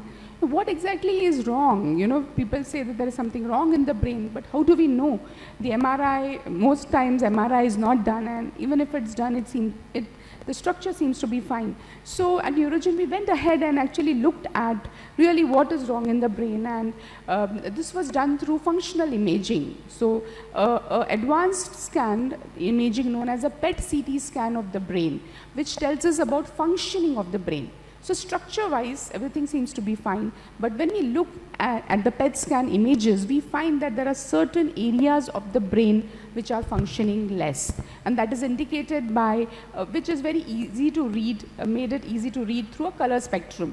So we were explaining to the Honorable Deputy Health Minister also that, you know, when you look at the brain with those different color schemes, you see that there are green, lighter brain, green, yellow and red, which are normal functioning brain, but deeper parts, which when we say out and we think about what do they do, it correlates beautifully. So the small part of the brain, and one of the speakers yesterday actually mentioned that the cerebellum, the back of the brain, which is important for coordination, balance, articulation, chewing, integration of functions and movements and tone, is working less, and you can see that in the PET scan. The deeper parts of the brain, known as the medial temporal, which is responsible for understanding, learning, comprehension, socialization, emotional expression, this is working. And the middle part of the brain, which connects the two brain, known as thalamus, which is a relay center, is working less. So all of this is possible only through the PET scan. So through the PET scan, we can actually find out which parts of the brain are working less, and now we get an understanding as to why our children are unable to process information or unable to respond to a lot of training that we do. So advanced imaging has really helped us go deep into a better understanding of what is autism and what really is functioning less and what is lacking in the children. So to continue with what she said, there is new brain imaging technology, and here I will have to keep talking back to Honorable Minister Mulel that we will need this equipment in this country. This is an equipment called PET-CT scan. I'm not sure if it's available. It may be available. This is modern functional imaging, which actually tells us which parts of the brain in children with autism are not working. So if it's there, that's great. We can actually start, investigating and looking at our children. But what is functionally, as Dr. Nandini said, has been found. So if I were to divide our brain into an upper brain or a higher brain, which does the thinking, the intelligence, the executive function, and all of that. And then there is a little lower brain, the smaller brain called the cerebellum, and the medial temporal brain. This is responsible for the primitive instincts. This is responsible for, the basic reflexes that we have. Now, what we have found in our research, and we were the first to do this in the world, and we've published our work in a very prestigious journal called the World Journal of Nuclear Medicine. We have for the first time shown the world that there are parts of the brain that are what is called hypermetabolic or not working properly. And this corresponds to the symptoms. So now for the first time we know why our children cannot talk, why they cannot read and write, why do they have all the behavioral issues, why can't they make eye contact, why can't they, take care of their daily activities like, brushing, bathing, food, etc. Why can't they process information and comprehend? Because there is a part of the brain that's not functional. For example, let's say if any of you developed a fracture of your leg, would you be able to run? Would you be able to walk? You would not be able to stand. It's not your fault. It's just that if your leg is fractured, you can't walk, run and move around. But if your fracture was fixed, now you'd be able to walk. Now, this also answers a question that many parents have. Many of you will say, we have done all the rehabilitation possible and still our child is not improving. Okay, are there parents who will say that? There are parents who will say that, right? That we have done all the rehabilitation possible, our child is not improving because presently we are doing rehabilitation on brain that is not functional so much. But now there are medical technologies that can actually help improve this function. So understanding is the first step towards getting a solution. And today with the brain, the understanding comes from modern imaging techniques which include PET-CT scan, MRI, EEG. MRI and EEG is available easily. But a combination of this gives us an insight And once you have an insight into the problem, now you can find solutions. Thank you so much. I think that's wonderful. I have a question as you speak. Okay.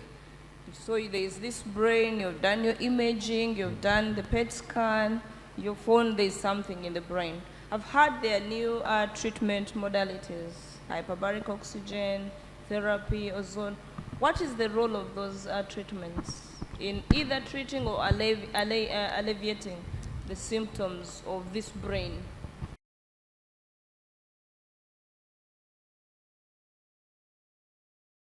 So what brain imaging has shown us is there are parts of the brain of these children which have what is called hypoxic ischemic damage. That means this brain is not receiving enough oxygen.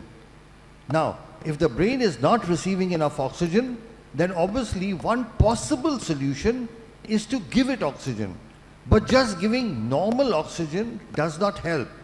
What we have found and what medical science has found is you have to give oxygen under pressure. So right now, we are breathing oxygen at 1 atmospheric pressure, all of us. Okay? And when you breathe oxygen at 1 atmospheric pressure, only the red blood cells in your body carry the oxygen. In our blood, we have got red blood cells, white blood cells, and a liquid called plasma. Right now, all of us are breathing, only our red blood cells can carry oxygen. The liquid of the blood has no oxygen. But when you give oxygen under pressure, like 2 atmospheric pressure, now the oxygen goes into the liquid. Okay, so right now in our body, only our red cells are carrying the oxygen. When you give it under pressure, the entire blood is carrying oxygen. So much more oxygen reaches deeper parts of the brain. It goes to every part which may be possibly hypoxic. So there is this new technology called hyperbaric oxygen therapy. This is available, I'm not sure whether it's available in Dar es Salaam, but I'm sure it's available. It's normally used for wound healing. So far, hyperbaric oxygen has been used for wound healing. But what we have found is when we use it for oxygen, when we use it for autism, there are significant improvements, especially when we combine it with many other treatments. So there are a lot of scientific publications that actually show the benefit of this. All this requires is a hyperbaric oxygen machine. It's not very expensive and it is very, very simple to maintain. Most government hospitals, medical colleges do have hyperbaric oxygen. The only thing is they use it for adults. We have evolved a protocol for children, and we have successfully used it in several thousand patients. So we have this unique protocol where children with autism can be helped as well. Thanks. And is there, I'm asking as a parent, I know it's given in a chamber and sophisticated, environment. Is there a provision for a home-based hyperbaric oxygen? Yeah, so you do get home-based. The oxygen therapy we use, they are called heart chambers, where the pressure goes up to 2 atmospheric pressure, double of what we are breathing. You can get home chambers, but there the pressure goes up to 1.3 only. So it is a little better than what we are breathing right now, but not as good as medical hyperbaric. Also, those soft chambers are extremely expensive, and then once your child is finished, you don't have any use for that. But you can give home hyperbaric, but the pressure is much less. It's 1.3, whereas we need between 1.8 to 2. Okay, thank you. Thank you very much. Dr. Alok or Dr. Nandini, the ozone therapies and the HBOT therapies, that is hyperbaric therapies, they make a lot of sense to me as a parent because I've gone through that. Can you explain to us or to parents more about the regenerative medicine or the cellular therapy, and how is it effective to autism and other neurological disorders like cerebral palsy or stroke or any other neurological disorder?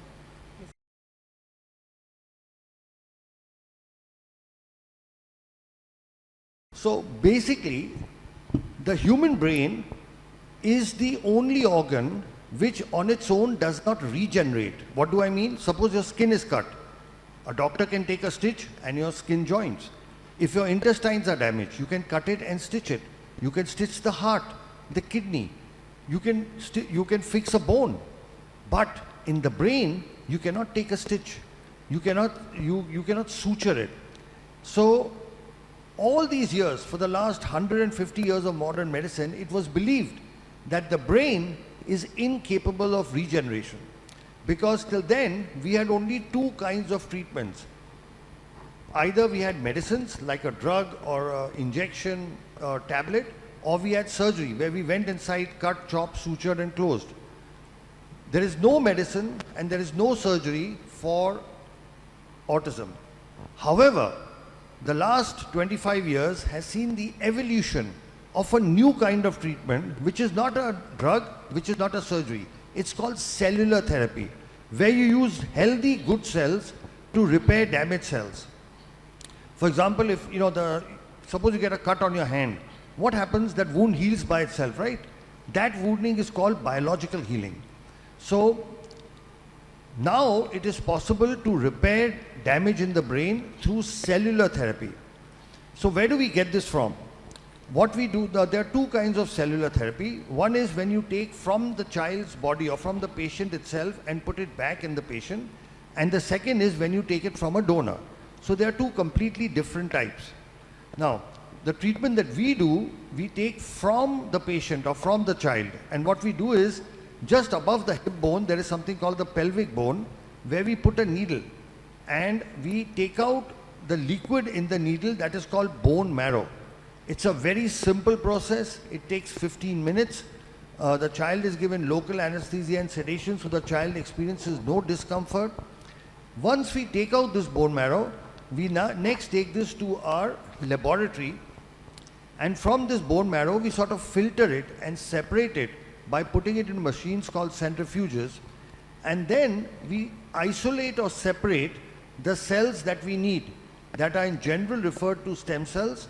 What we do is we use what is called mononuclear cells.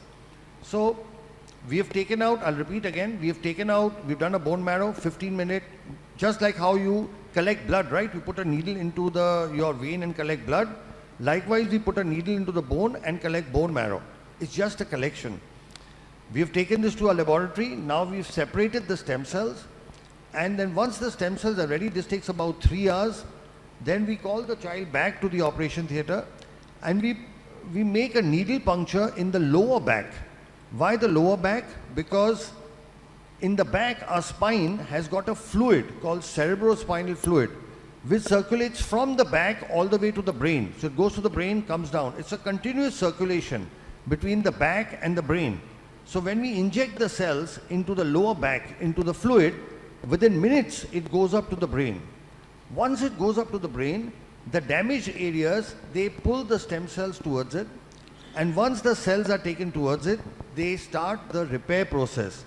Stem cells are known to multiply, they divide, and they convert into neural cells. And we have done all this, between 1998 to 2008, for 10 years, we did work in the laboratory and we worked with animals. And we first showed and proved that these stem cells can convert into neuron cells and that they can repair the damage. So in this whole treatment, if you can see, there are only 2 needle pricks. With one needle we take out, okay, then we separate the cells, and then with a simple needle we inject it back. And what are we injecting back in the child? The child's own good and healthy cells. There is nothing from the outside. There is no chemical. There is no any artificial thing. There is no donor cells. So we are taking good healthy cells from the child, putting it back into an area where it is needed. So it's a very simple process. Did you understand the process? I can repeat it. A simple needle into the pelvic bone, take out the bone marrow, takes about 15 minutes. Take the bone marrow liquid, take it to the laboratory, filter it, separate the stem cells, and then call the child back and inject with a very thin needle into the lower back spinal fluid from where it travels to the brain. So the beauty of this treatment is it is so simple.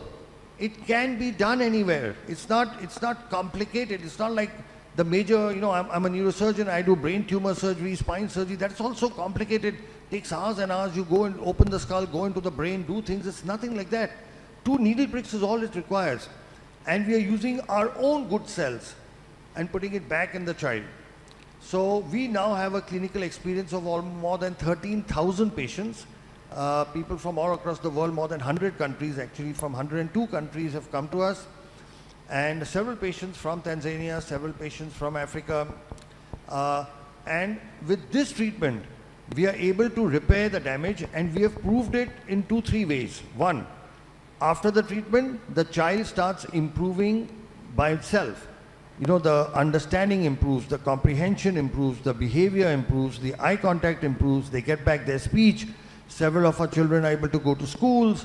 You know, many of the kids we have treated several years ago, they have not only gone to regular schools, but they've graduated. Many of them are now doing jobs.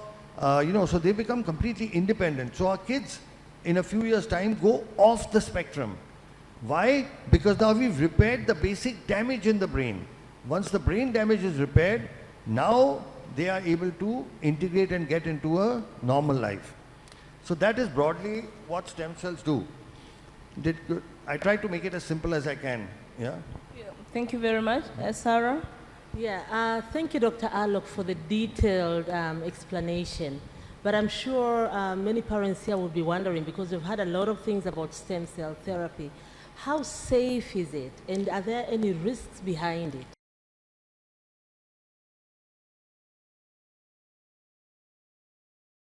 So that's the most wonderful thing about the treatment. It is 100% safe. You know, why? Because we are not operating. We are doing just 2 needle pricks.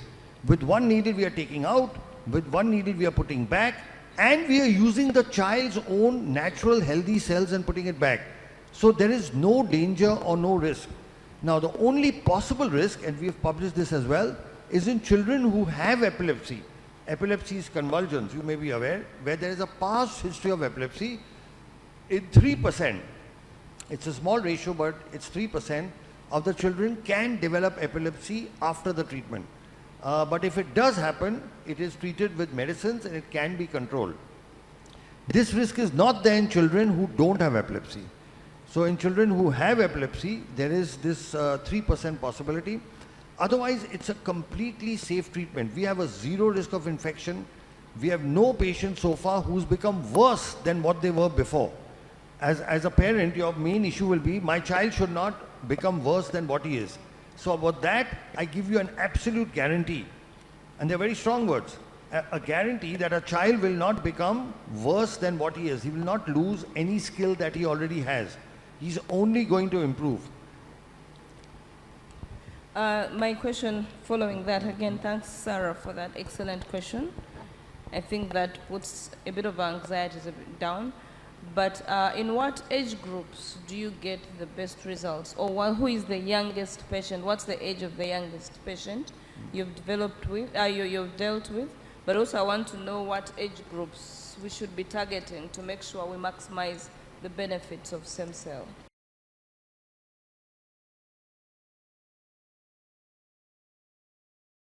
That's a very, very good question. So what our research finds is that when we treat children below 5, they have the best possible results. Now here there's something very interesting. You know, we have a doctor from Kenya, from Nairobi. He's a pediatrician, and what he does is the moment the patients are diagnosed at 2 years, okay, he sends all the patients to us for treatment at 2 years. And we will be able to reverse the autism in all of them because they've come to us very early. What our own research shows is that the earlier you treat, the better it is. Now the thing about autism is you don't make a diagnosis till about 1.5 to 2 years. So our youngest child is 18 months. We have several children we've treated at 2 years, 2.5, 3 years. We've also got children older we've treated, between 5, 10. The oldest I've treated is a 38-year-old boy. So now there is a wide range, but like in any other, you take any other disorder, any other, what we don't consider autism a disease, by the way, so I don't want to compare it, but any other disorder, the earlier you treat, the better it is. Okay, if you have diabetes and you start exercising and shift your diet, you can cure it without tablets or insulin. But if you start treating it late, then you need insulin. Right? The same thing is true of all diseases. The earlier you treat, the better results you get.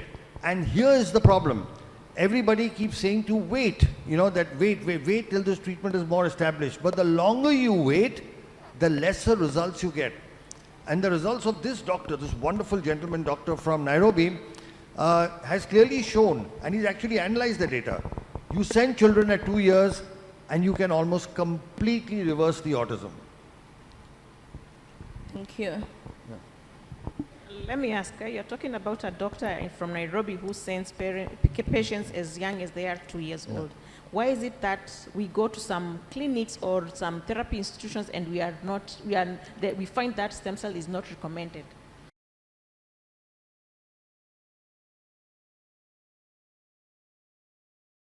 Okay, that's a very interesting question. See, I'll tell you, and I say this openly, I don't mind saying it, all of us in Asia and Africa have what I call a colonial hangover. They're very strong words. What do I mean by that?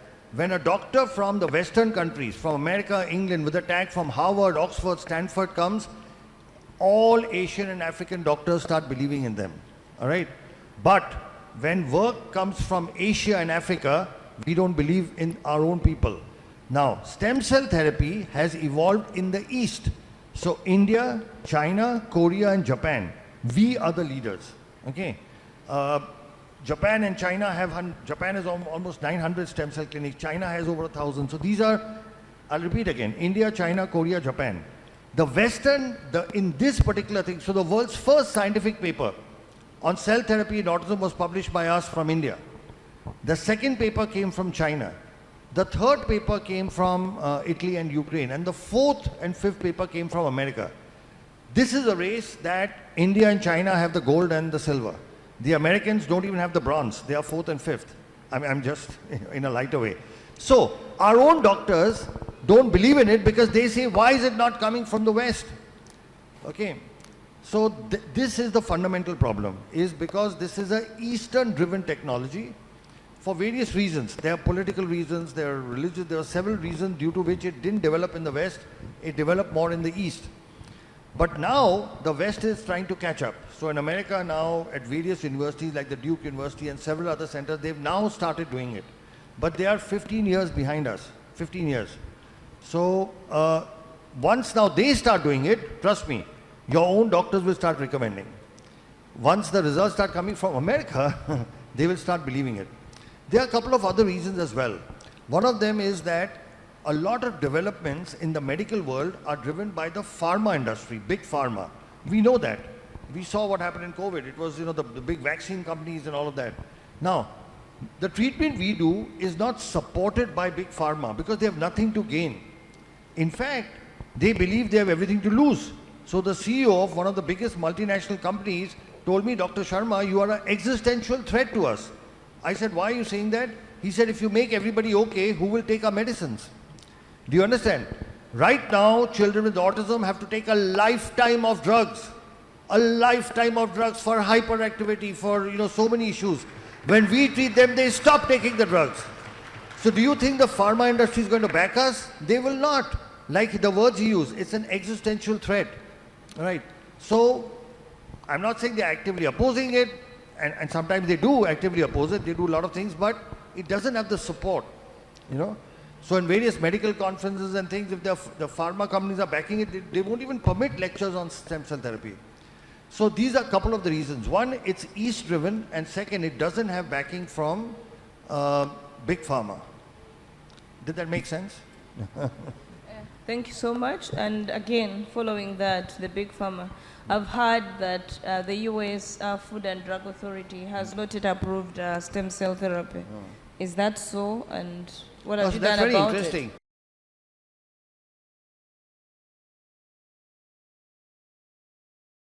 Because, like I told you, stem cell therapy has got autologous as well as things which are manufactured by companies and sold as donor. In August of 2022, a district court in the United States passed a beautiful judgment which actually said that when you take from the patient and put it back in the patient, you do not require FDA approval because FDA is Food and Drug Administration, and when you take from a patient, put it in a patient, it's not a food, it's not a drug, it's a procedure.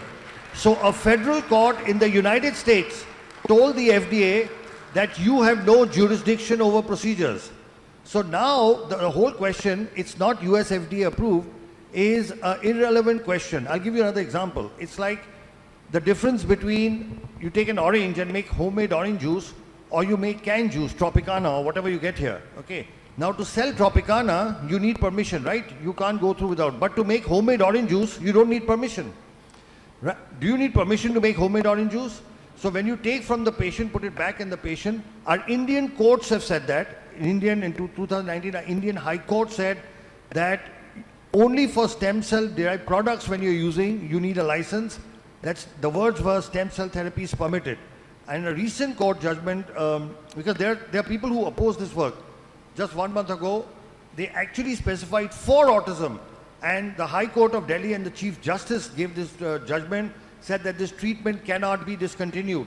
Okay, and actually spoke of patient rights.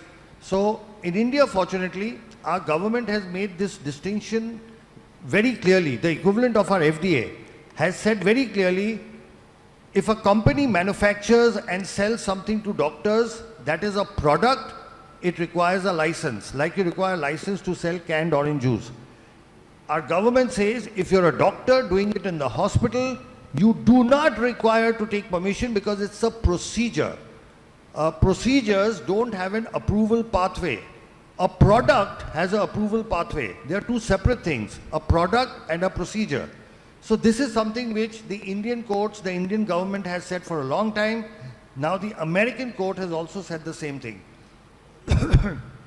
It is here that national leadership makes a big role. For example, our Honorable Prime Minister, Sri Narendra Modi ji, he is a big supporter of stem cell therapy. When he became Prime Minister, in his first address to Parliament, as to what his government will do, they included 5 areas where they will focus on research, and one of them was stem cell therapy. The other was nanotechnology, thorium research, but one of them was stem cell therapy. When he went to Japan, Honorable Prime Minister Sri Narendra Modi took time off and went to the stem cell laboratory of Professor Yamanaka, who won the Nobel Prize for his stem cell work. We are very fortunate and blessed that the Honorable Prime Minister Sri Narendra Modi ji has written a personal introduction for a book that we have authored. There's a book that myself and Dr. Nandini have authored on a disease called muscular dystrophy. And Sri Narendra Modi ji has written an introduction for that book. So what happens is, when you have the national leadership on top supporting something, it gives courage to the doctors to go ahead and practice it. The Honorable Health Minister Mullen was asking what needs to be done before the equipment, okay, before the infrastructure. The government has to make policies and rules, and we'll share with you some of which are there from our country, so that other doctors have become comfortable in doing this. Then there is, of course, need for awareness. Then, of course, there is infrastructure, and then there's training.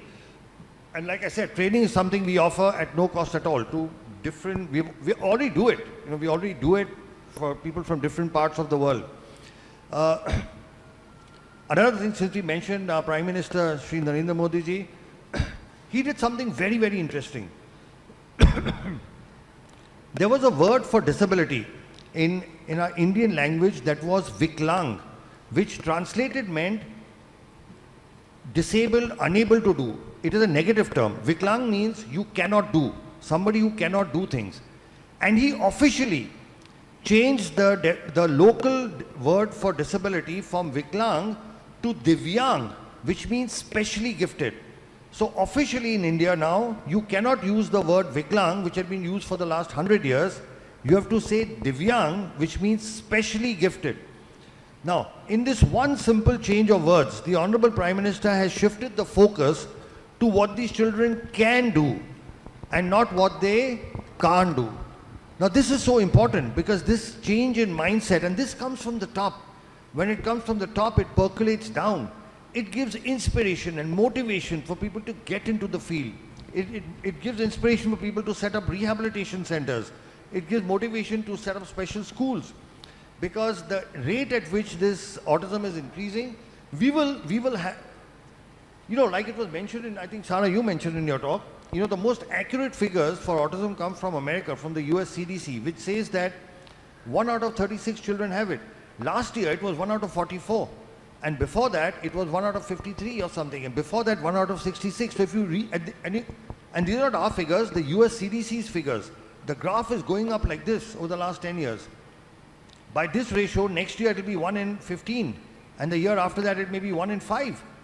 These are the most accurate figures in the world. We are not aware of it. There is a, I don't know what to call it, a pandemic, endemic, what, of children suffering with autism and other neurodevelopmental disorders that will hit us so badly because we do not have the infrastructure for it. And here, governments have a role to play. So again, one more thing, since I keep talking of our Honorable Prime Minister, and this is something I'll share with you, you should please study this bill. He passed a law called Rights of Persons with Disability Act in 2016. It's a wonderful bill. In that he's listed 21 disabilities and has clearly, by law, by an act of parliament, mentioned a whole lot of privileges and rights that parents have. For example, one problem you must have faced is normal schools do not take your children for education. Is that correct? I'm sure all of you have experienced that. You go to a normal school, they say, we will not take this child. By law, our Honorable Prime Minister said, no school can refuse a child with autism. It is the responsibility of the school to arrange shadow teachers or other special. So all schools by law now they cannot say no. So again, all this comes top down, right? We can work in the environment, we can put in hard work, we can slog, we can do everything. But once you know that your government, has their hand above you, then we can go the extra mile, we can do whatever else, and there will be opposition. The work we do has a lot of opposition, a lot of critics, a lot of vested interests have tried to shut us down. They've made all attempts to shut us down. But again, at the higher level, when you have a support, you keep going on. So that's a long question to a short answer. Yeah. Thanks very much. Again, I am representing parents, the majority of the parents, but I also happen to be a professional. I have two questions. One is to the government. I think in East Africa, maybe I would speak for East Africa that I know most, we do not know the magnitude. We do not know how many people are living with autism because we haven't done the researches that document those figures. It's only a few of us that can come out and say we have children living with autism, but we do not know how many out there they are. We'll advocate as parents, we'll come to you and knock at your doors. We need to carry out this research to know, because like they said, it's a pandemic, but we don't even know what we are talking about.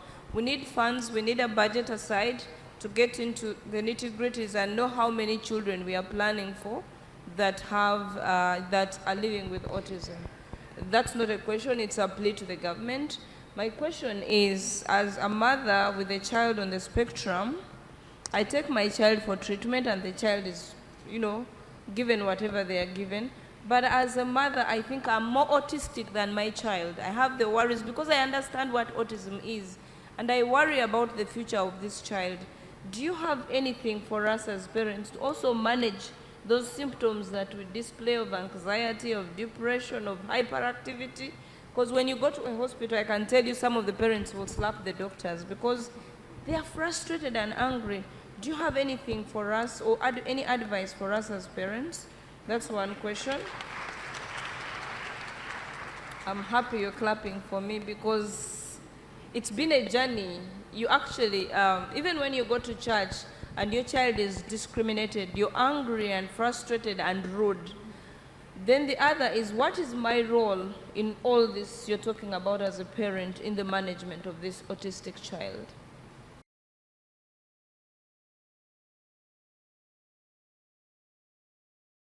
Okay, I think that's the single most important question you've asked, because you are asking what is the power within parents? What can you do at home? And I think that's a very, very important question. So let me start with, there could be multiple answers to this, Dr. Olivia. First, I want to appreciate and thank you for coordinating this because you are a parent as well as a doctor. That's why I think they've decided to keep you in the middle. You have parents there and doctors here. But I want to talk about several things. So first thing, there is actually research that has happened in India which has shown that every mother, especially mothers of children with special needs, go through depression, anxiety, and severe psychological, upheavals. Many of them even contemplate suicide. We've had several mothers who've actually not just thought of, but attempted suicide, and not just once, 2 or 3 times. And whereas for others, they may not understand, I think as mothers, you will understand why a mother would want to commit suicide, because it's just so difficult to handle. Now, the thing about autism is it's called the silent disability because you can't see it. The children look normal, right? They look normal, and so, but looking after them day to day takes a lot of spiritual, emotional, physical courage and efforts.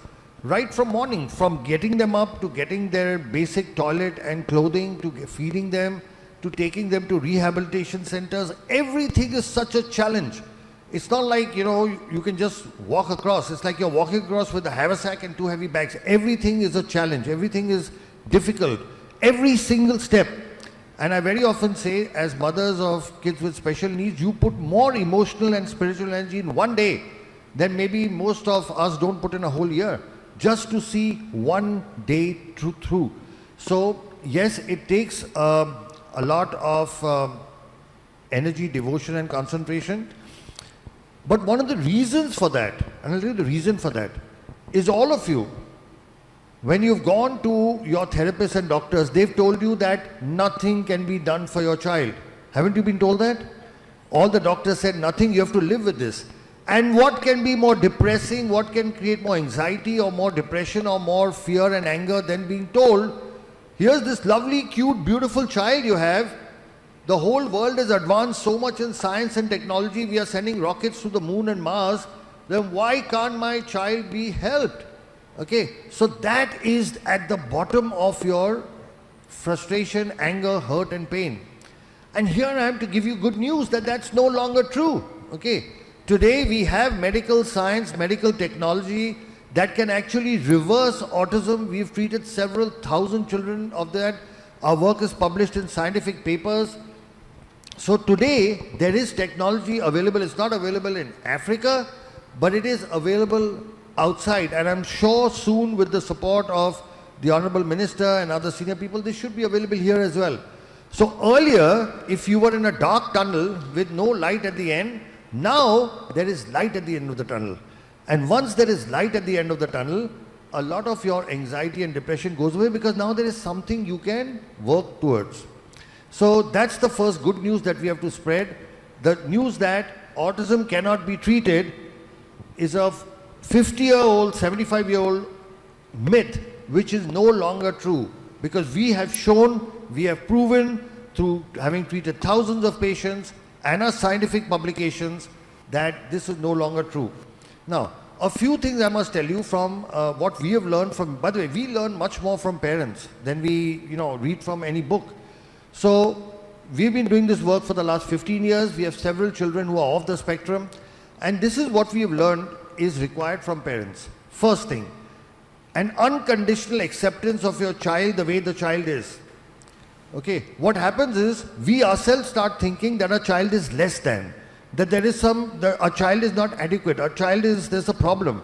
See, suppose your child had appendicitis, or he had a stone, or he had some lung problem, or even if he had a heart problem, would you think your child is less than? No, you would think you have a normal child who has a medical problem. Yes or no? Let's say your child had a hole in the heart. You don't think there is a problem with your child. You have a normal child who has a hole in the heart. Okay, you fix it. But when a child has autism or a child has cerebral palsy, we think there's a problem in the child. No, so that's the first thing you have to change. Our children are different. They are not less than. I'm repeating it in reverse. Our children are not less than. They are different. Just like somebody can be tall and somebody can be short, somebody can be fair and somebody can be dark, somebody can have black eyes and somebody can have blue eyes. Some people have brains like us and some people have brains like our kids with autism. That is the only problem, and that is something which can be fixed. So the first thing we have learned is we have to accept our children the way they are, in no way be embarrassed or ashamed or look at them as less than. Be proud of what our children are accomplishing despite their limitations. Step one. Step two, what we have learned is the importance of family. Nobody talks about that. All right? What we have found is when the family works together as a solid unit, the children tend to do much better. Very often what we find is the entire burden comes onto the mothers. And here I'd like to address the fathers in the audience, if there are any fathers, that the father has a very important role to play. See, majority of kids with autism are boys. There's a 4:1 ratio. And as I'll address all the fathers. When we were small, who did we look up to? We looked up to our fathers for behavior, right? The mother was for love, affection, food and all that. We always looked up to our fathers. Kids with special needs also look up to their fathers. But unfortunately, fathers have to make a living, they have to work, they are outside and they are not able to spend enough time. What we have found is that when fathers spend time with autism boys, the kids recover much more and much faster. We've actually found that what it takes an autism father 1 hour to teach, it takes the mother 4 hours to teach the same thing. Not because the mother is not a good teacher, because the children learn faster from their father. So we have found that family is the single most important thing, and that kids whose families are supportive when they work as a team. Who wins a cricket match or a football match or a hockey match? The better team. And the family is also a team. And when the family works in sync, with the mother doing some things, the father doing some things, the other brothers and sisters doing others, grandparents have a very important role to play. In fact, we find that children who live with their grandparents tend to do a little better, because grandparents have also a big influence. Our Honorable former Prime Minister, grandparents have a very important, we've actually found this, that kids who stay in joint families with their grandparents tend to do overall better, because a grandfather's love and a grandmother's love and the teaching is different from, I'm not saying it's better or worse, it's just different. So family as a unit is extremely important, So I spoke of unconditional acceptance, then I spoke of family working as a unit with fathers needing to give time. We do everything else. You supply your child with all the money and all the facilities, and you pay for everything. But what your child needs is your time. If you can just keep 2 or 3 hours aside every day for your child will do very, very well. Then what we have found is, from a medical point of view, if you take a combination of our cell therapy, hyperbaric oxygen and rehabilitation, we find that this helps in getting the children to a normal life much faster. Now, what is the role of all of this? The brain is like a computer. A computer's got hardware and a computer's got software. Cell therapy fixes the hardware only. Software comes from rehabilitation and software comes from the family, because that is what trains the brain. So a combination of cell therapy and oxygen therapy, which fixes the hardware, of rehabilitation and a good environment at home that fixes the software, and our children will be able to recover. So this is the next thing, the medical treatment. Then, apart from this, there is something very special we found. We found that almost all these children have some special ability or the other. Okay, but it was not seen till you did cell therapy, because now the brain was partially damaged, and so you could not see what is special. What we have found is, once we repair the damage in the brain with our cell therapy, now you can start seeing the special abilities. And we have kids who are brilliant in numbers. There are kids who are running at the age of 11, running chemical factories. We've got if I tell you some of the things, you'll not even believe them. We have a child who can actually read your mind after. A child who, after STEM therapy, has improved to the point that if you think of a number, the child can actually tell you what. And they are amazing ability. They're called savants. There are kids who you tell them any date in the future. Any date. You say 23rd July 2030, and they will tell you in an instant what day it is. It's Wednesday.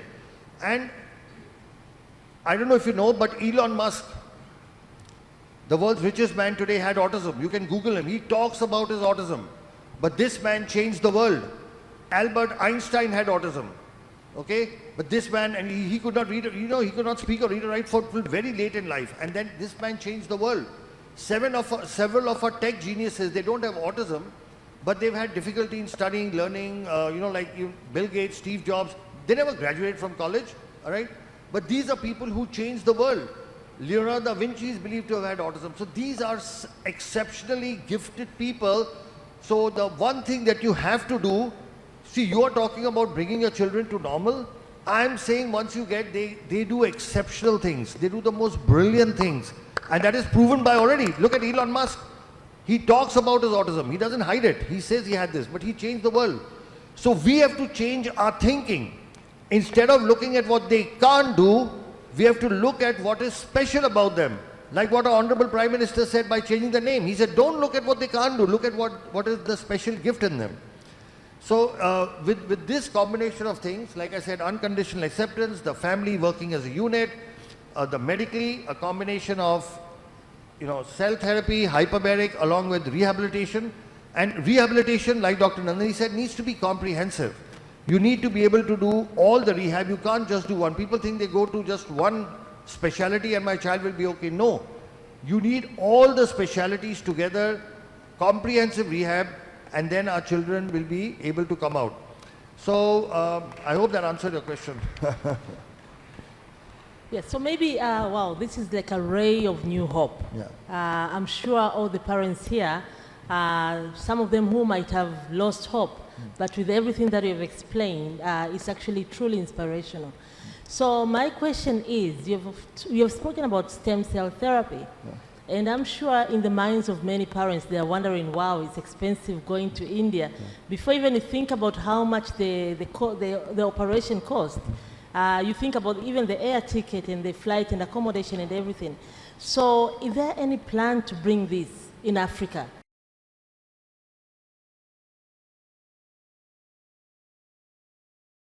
Yes, so we are very clear. We want to have a facility set up in Africa, and we are actually keen on, so we've actually shortlisted between Tanzania and Kenya only because they are English-speaking, direct connection to India. So to give you a background, for example, the government of the Bahamas actually invited us and gave us permission to start this, and we've just been there recently, and in 6 months, we are going to open a full-fledged facility in the Bahamas. This is to cater to, the facility will be in Nassau, their capital, and there we have government permission. Just like again, we have a former Prime Minister with us, there we have a former Prime Minister working with us, and we have government permission. Because we have government permission, we are setting up a facility there. We are very keen on making something available in Africa itself, and we would like to have it in Eastern Africa simply because of our closer cultural connections, easy, short distance of travel, direct flights and all that. And we have people like you, mothers like you who would back it up. So yes, we want to bring this to Africa, but it's not easy. It will require, permission right from the top, from governments. It will require infrastructure, it requires resources. But this is something which you as people, because the most powerful voice on the planet is that of a mother, is that of parents. When you speak out, honorable ministers, prime ministers and presidents have to listen, because we all democracies, they represent us. So your voice is what is important, not us. We've come, we've shared our information, we can share our technology, but your voice is what is important. You have to ask for it. You have to show, show what's happening. Right now, there are so many people going from Africa outside for the treatment. It's high time Africa had its own stem cell facility, which would not be just for Tanzania or for Kenya or wherever, but for the whole continent. So people would not have to travel long distances. So we are very keen, we are willing to partner, but this is something which you people have to take the initiative. You have to, eventually it's all about people. It's your voice. Thank you very much. I think we are coming to the end of this session. Mothers, you've heard, we have a great voice. Let's get together and advocate for this. Fathers, please support us. Don't abandon us. Be with us. This is a journey that we have to walk together. And there is hope that we can say bye to autism, but only if we put in our every energy to support these children, seek the available treatment options. I think we can say bye to autism for the most part. Thank you so much, our able doctors. I think you've given us a lot of hope. You've explained a lot. You've allayed our anxieties. I think now it's on us to follow what you've told us. Thank The you so parents- much, Dr. Olivia. Thank you so much. You know, I really appreciate the fact we have 3 mothers from 3 East African countries. You know, Kenya, Tanzania, and Uganda on this platform. So I think you represent all the mothers, not just of East Africa, but of all of Africa, all right? And if you take the initiative, trust me, believe me, the power of your voice is a force of nature. It cannot be ignored, okay? And a mother's voice does something. It reaches out to people. It touches people. And we've actually seen that in our country as well. When we had, you know, different situations, when we had mothers speak up, you know, everybody heard them, okay? More than doctors speaking or hospital speaking. So I just want you to know the power that you have within. The same power and energy that you've used to bring about improvements in your kids, you know, that could now be extended to all the kids of the continent. So it's been a real pleasure. And Dr. Nandini, sorry, you want to continue? No, I just want to say thank you to the mothers. They've done a great job to represent all of us. Thank you, mothers. Thank you. Thank you so much. Thank you. That was good. Before you go, you've done a great job. Thank you so much. I know there's a lot of people who wants to ask questions, but because of time, yes, there's a lot of hands. Because of time, I would like, because our minister, our deputy minister has a question, so can we please take the mic to him? At least we answer questions from him, and then we'll see if we have more time to invite more questions. Naomba makofi tena tafadhali.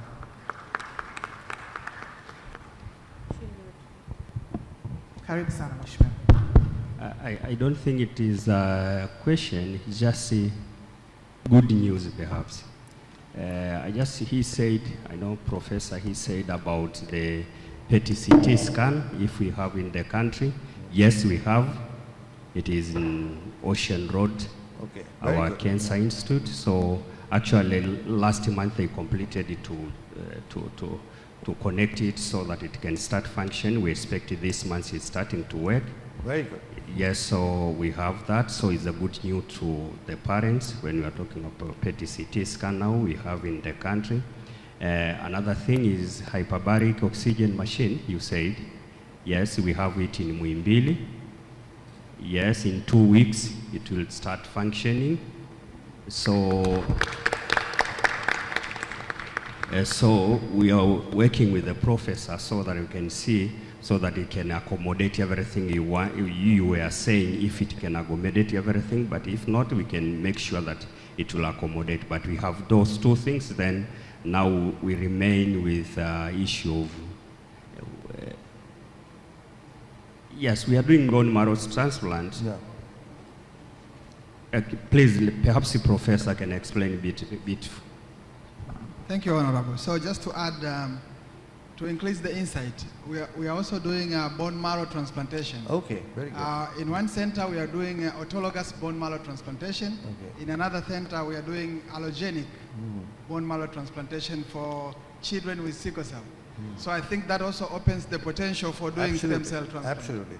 Yeah. So all the technology is there. We just need to put it together now. You know?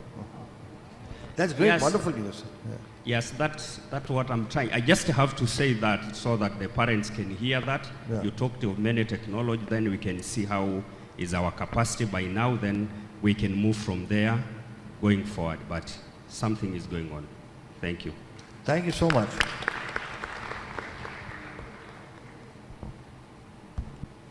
Okay, thank you so much, our dear Deputy Minister of Health, for the additions.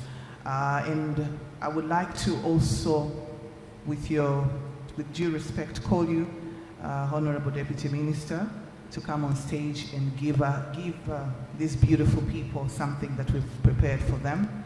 So please, if you don't mind, kindly come on stage. The panel discussion was great. Thank you so much.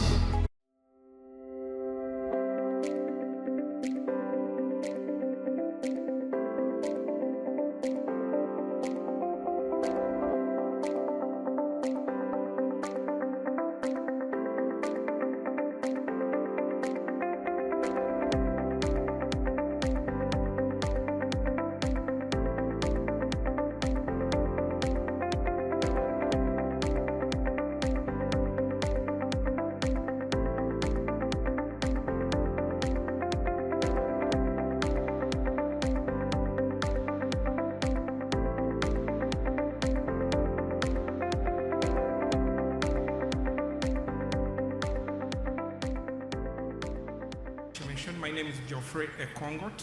I'm the chairman of Autism Society Uganda. It's an honor to be here and to play this role on the International Day of the World Disability Day. I now take the honors to welcome Tom Land. But before I welcome him, Tom Land, also known as Thomas Land, was diagnosed with autism at 13 years old. Since accepting his diagnosis, Thomas has been recognized as an author, speaker, and emerging leader in the autism community. Tom Land is the world's first Toastmasters accredited speaker with autism. The Toastmasters accredited speaker distinction is reserved for the finest professional speakers in the world who fulfill numerous criteria, then compete for the honor in front of a huge live audience. Now, imagine having autism and meeting that challenge, because that's exactly what Tom did. Tom is one of only 90 accredited speakers in the world, and the only one with autism. He is certified human potential coach and professional diversity and inclusion consultant.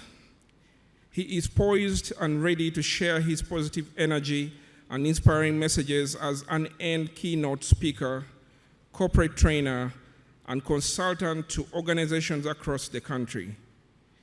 He also spoke on the TEDx stage to impart wisdom and inspire others with his talk titled, How to Come to Life.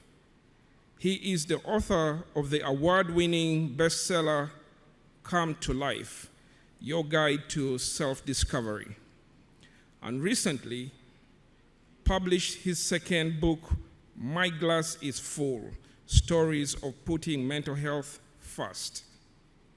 He recently set a Guinness World Record as the world's oldest person with autism to finish a full Ironman triathlon. I once again welcome Tom Land to present his topic, Come to Life, Preparing for the Transition and Your Future. Mr. Tom Land, you're welcome on stage.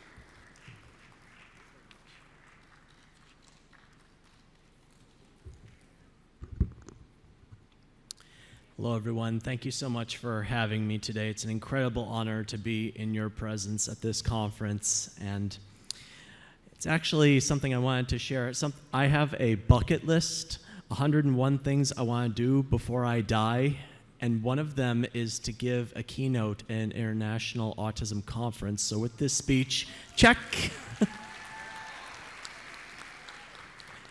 This is also my first time in Africa, and I've now visited every continent in the world except Antarctica, so if anybody knows how to get down there, see me after the speech. I want to break the ice with a quick question. Tanzania or Tanzania? Applause if it's Tanzania. Applaud if it's Tanzania. You know, I've heard both pronunciations, but I've always wondered, is there a right or is there not? But even though we have different opinions or perspectives or pronunciations, it's all talking about the same thing. And I want to keep that in mind as I go through this presentation with you today. And may it unite us in our work. Next slide, please. So you heard a little bit about my accomplishments, and interestingly enough, when I was younger, I didn't talk for about 6 months. But by the time I started talking again, I could read, I could write, I could spell. I was like a sponge full of water, just ready to be run out. And I was ready to get a whole lot done with my life. And I've gone through a number of trials and tribulations and triumphs. But each of these accomplishments that I have has a deeper, bigger meaning to them. and I'll be sharing what those are about. And you may notice at the bottom there that you heard about my Ironman record. 6 weeks ago, I broke my own record. I did another full Ironman, so I'm a year older, and I'll be put in the Guinness Book of World Records again. And for those of you that don't know what an Ironman is, I know my metric system, 3.8 kilometers of swimming, 180 kilometers of biking, and 42.2 kilometers of running back to back to back in under 17 hours. No easy task, particularly for someone who is subject to sensory overload and stomach matters. I had to manage all of those elements, and I just kept on going, and I crossed that finish line. Next slide, please. Now, for professional keynotes, I know some of you may require objectives, so I want to list them here. And I hope you'll see that what I speak about today can apply to just about anyone, particularly as they prepare for what life is. If you go to the next slide, please. I have a meaning of life that I'd like to share with you today, because there have been several individuals with means of life, Monty Python, if you follow that particular comedy series, religious leaders, philosophers. But I find that life is not really a word, but an acronym. One of my many talents is to take words and form them into an acronym, a better way to categorize and memorize information. So I'm sharing my meaning of life with you today. And think of these categories as they pertain to your young person or young people on the autism spectrum or what have you. We have love and relationships, starting with the love for yourself and your relationships with others. We have independent living, and that's not necessarily limited to being on your own or moving away from home, but about making decisions about your life, being in charge of your life so that you take it to where you want it to go. Then there's the F, which stands for further education, not limited to college or a university or a degree or diploma, but keeping an open mind, having awareness of what trends are going on in the world, and also being mindful to what other people have to say. So you have the most information you have to make an informed decision. And finally, the E stands for employment, because particularly when it comes to autism, there are more unemployed or underemployed individuals on the autism spectrum than any other class of disorder. And I think that is something we definitely need to work on putting a dent in, because our young people deserve to find something that they do well and can contribute to society, and if all goes well, make them earn their own money. Next slide, please. Telling you a little bit about my dream, right around the time I got diagnosed, I knew that I loved Star Wars and I was good with numbers, and I told my parents, I'm going to be George Lucas's accountant. And I set that into motion. After I told them, my parents about though, they could have said, Tom, that is a pipe dream. You really think you can be George Lucas's accountant? But they didn't kill my dreams. They instead gave me a reality check. You want to be George Lucas's accountant? You have to go to college, you have to pass difficult tests, you have to find work in the entertainment field. He's not going to hire someone right out of high school. And I have a bit of what I like to call a Batman mentality, like where there's a will, there's a way. Even if there's darkness, I'm going to find a way through the light. So I said, challenge accepted. And I went to college, and I passed the CPA exam. That's a certified public accountant. And thank you. For those of you that have heard of it, it's probably one of the most difficult tests there is. And I worked for Disney straight out of college doing property taxes. And after I left Disney, Disney would go on to acquire Lucasfilm, George Lucas's company. So the way I see it, retroactively and indirectly, I was George Lucas's accountant and felt like I'd accomplished my goal. And I had several years as an accountant, worked in a Big Four accounting firm internship, had some temp jobs, but I finally got something I was striving for, and you might want to write this down for your young people. Please write down permanent, full-time employment with benefits. Permanent, full-time employment with benefits. And if possible, gainful employment so they can make enough money and save for a rainy day. That was something I was striving for my entire career, and I finally got to that level working as a CPA in the corporate environment in the private sector. But if you go to the next slide, and I think you may have already seen it, the one with the laptop, it cost my physical, mental, and emotional health to get to that financial level. I dreaded going to a desk, sitting there all day, crunching numbers that would not matter in a few years. At the same time, I also saw and heard stories from my peers crashing and burning in life because they did not know themselves. They did not love themselves, and they were not being themselves. So 8 years ago, I decided to leave my accounting career behind completely, put in my 2 weeks notice at work, and now I give speeches, I tell stories, I do coaching, I do consulting. So I want to reach people on a personal level. And yes, let's go to the Toastmasters slide next. Because after I left accounting, I knew I had to better my public speaking. Back about 2 slides, please. I knew I had to better my public speaking skills. And mind you, we fear dying more than speaking in front of an audience. Wouldn't you agree? You wouldn't want to be up here right now doing this, would you? Or maybe you would, but I've found that if I can master the art of public speaking, I could probably cheat death, but at the very least, I can tell a story, do something that will resonate with you. So the Toastmasters organization has an accredited speaker program designed for those that have mastered the art of public speaking and apply it to a particular trade or line of work.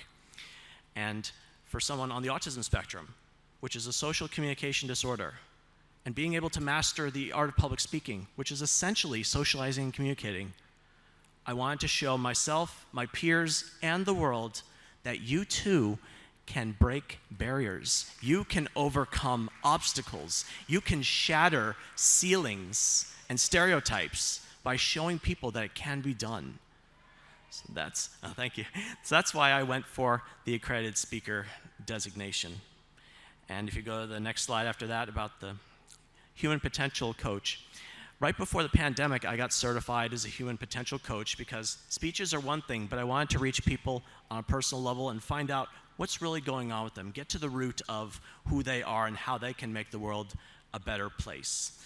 And today is the International Day of Persons with Disabilities. I was at the United Nations 4 years ago in New York describing why people on the autism spectrum deserve equal employment opportunities. And the United Nations has sustainable development goals that they want to fulfill by the year 2030. And if any of you happen to see my lapel pin here, I have a pin with those sustainable development goals illustrated. And if you go to the next slide, I have a long-standing partnership with the Los Angeles Police Department Mental Evaluation Unit because law enforcement, police officers, people that protect our community, our young people are likely going to have an encounter with them. They may not have had one yet, but there's a very good chance that they will. And our officers need to know what to do. So I share my stories and give them pointers on how they can best serve our population. But there's another thing that was overlooked that my mother and I put into play. Next slide, please. And that is to teach our young people what they need to know when it comes to interacting with the police. Because ladies and gentlemen, just training the police is not enough anymore. Our young people need to know how to interact with the police. And this could mean the difference.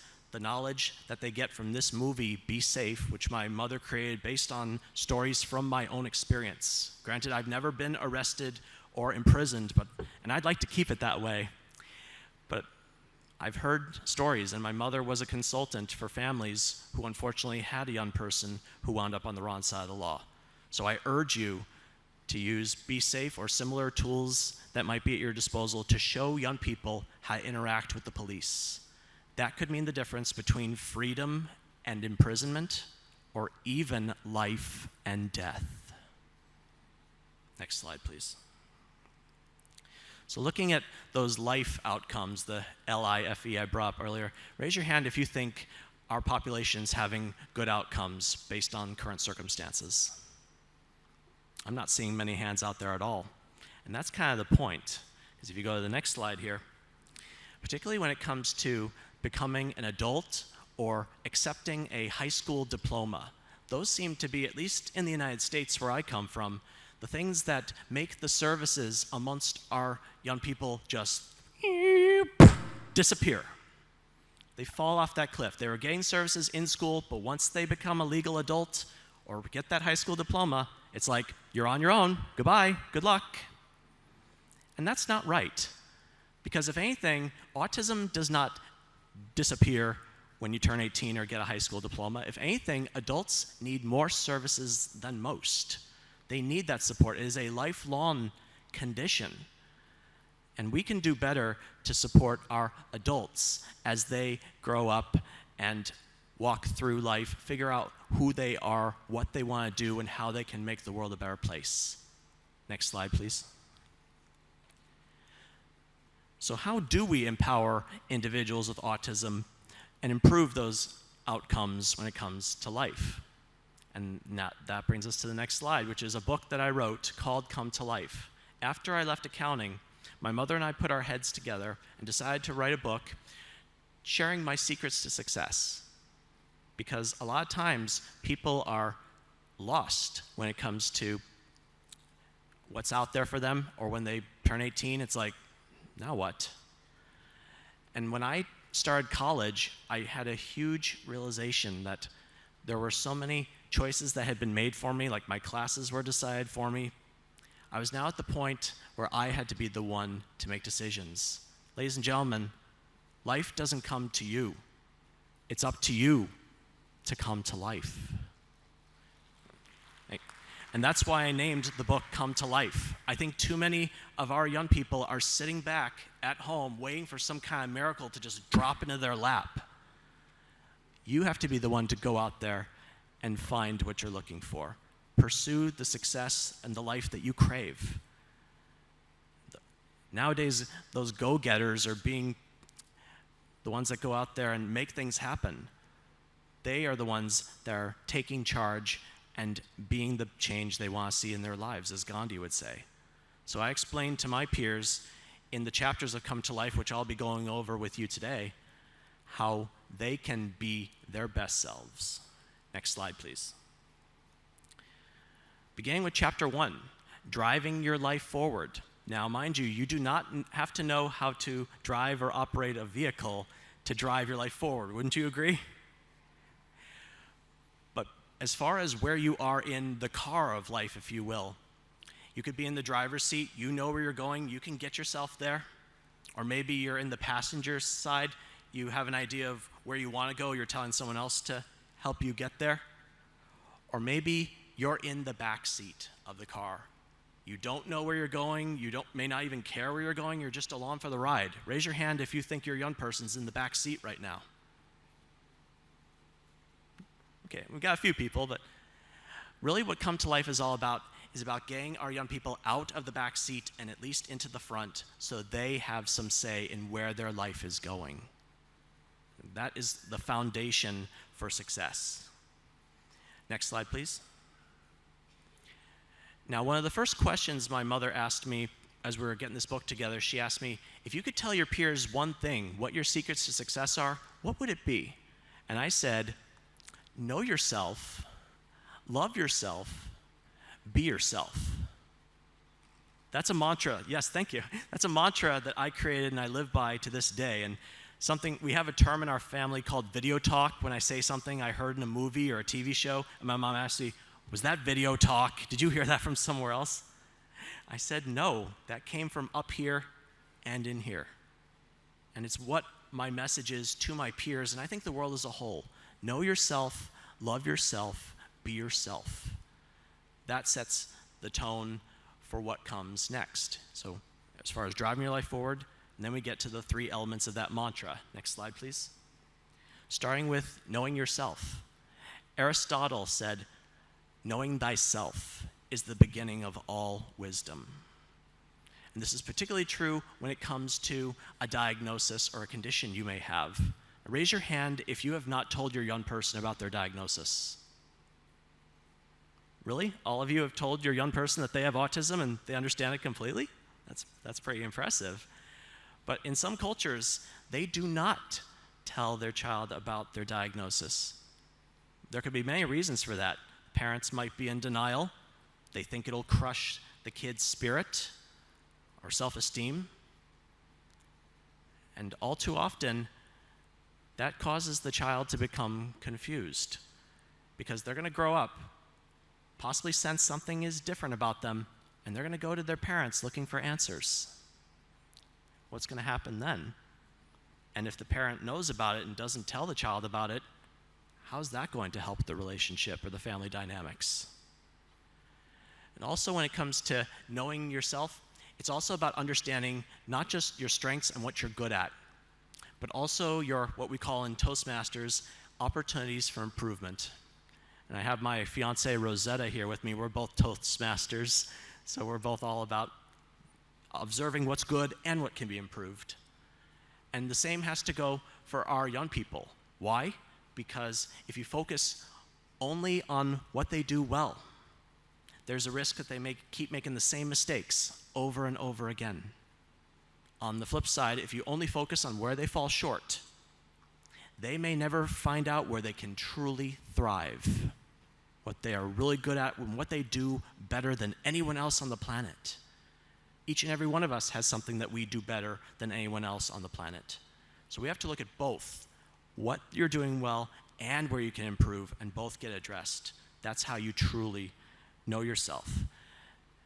And when I was young, I thought I had to know everything, and I had to be perfect. I dread even getting like a B on a test. I would rip it up to shreds. I didn't even want to face the idea that I'm not perfect or I don't know everything. And I was really hard on myself. I thought my mother was perfect, so I thought I had to be perfect. And when I come to find out she's not perfect, and I'm like, well, you don't really talk about your problems a lot. Granted, parents do make mistakes and don't always get it right. But the important thing is that we love ourselves. And that is the next slide, the second part of the mantra. Love yourself. It was RuPaul who said, if you can't love yourself, how can you love someone else? Can I get an amen on that? Yeah, that's more like it. When it comes to your diagnosis, being in denial about it or wishing that things were different, that's just time and energy wasted. And my parents did something for me that really set a tone and made a huge difference in my life. They let me know that they would love me no matter what. I didn't have to change. Yes, thank you. Because this is the life that is going to be. The question is, how is the family going to go with it? And I should note that, figuratively speaking, when there's one person with autism in the family, the entire family has autism, figuratively speaking. So on that note, are you all going to be on a unified front around your young person or people? Not take no for an answer? Find a way? I think that is needed more and more in this world. And I'm very grateful to have had a supportive and loving family that saw the potential in me, wouldn't stop fighting for me, because it helped me see that I'm worth fighting for, and I'm going to start fighting for myself. And I also had to be mindful of who I'm keeping in my life too, because family is with you more or less forever, but when it came to making friends, anybody here ever been told or had someone say to them, I'll be your friend if, or if you do something for me, I'll be your friend? Do you think that's unconditional love, or that's a real friend?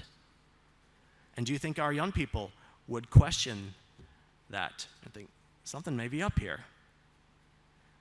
So we need to be mindful of the company we keep, and also see how we can give back to our community, particularly for those that might have difficulty finding and keeping a job.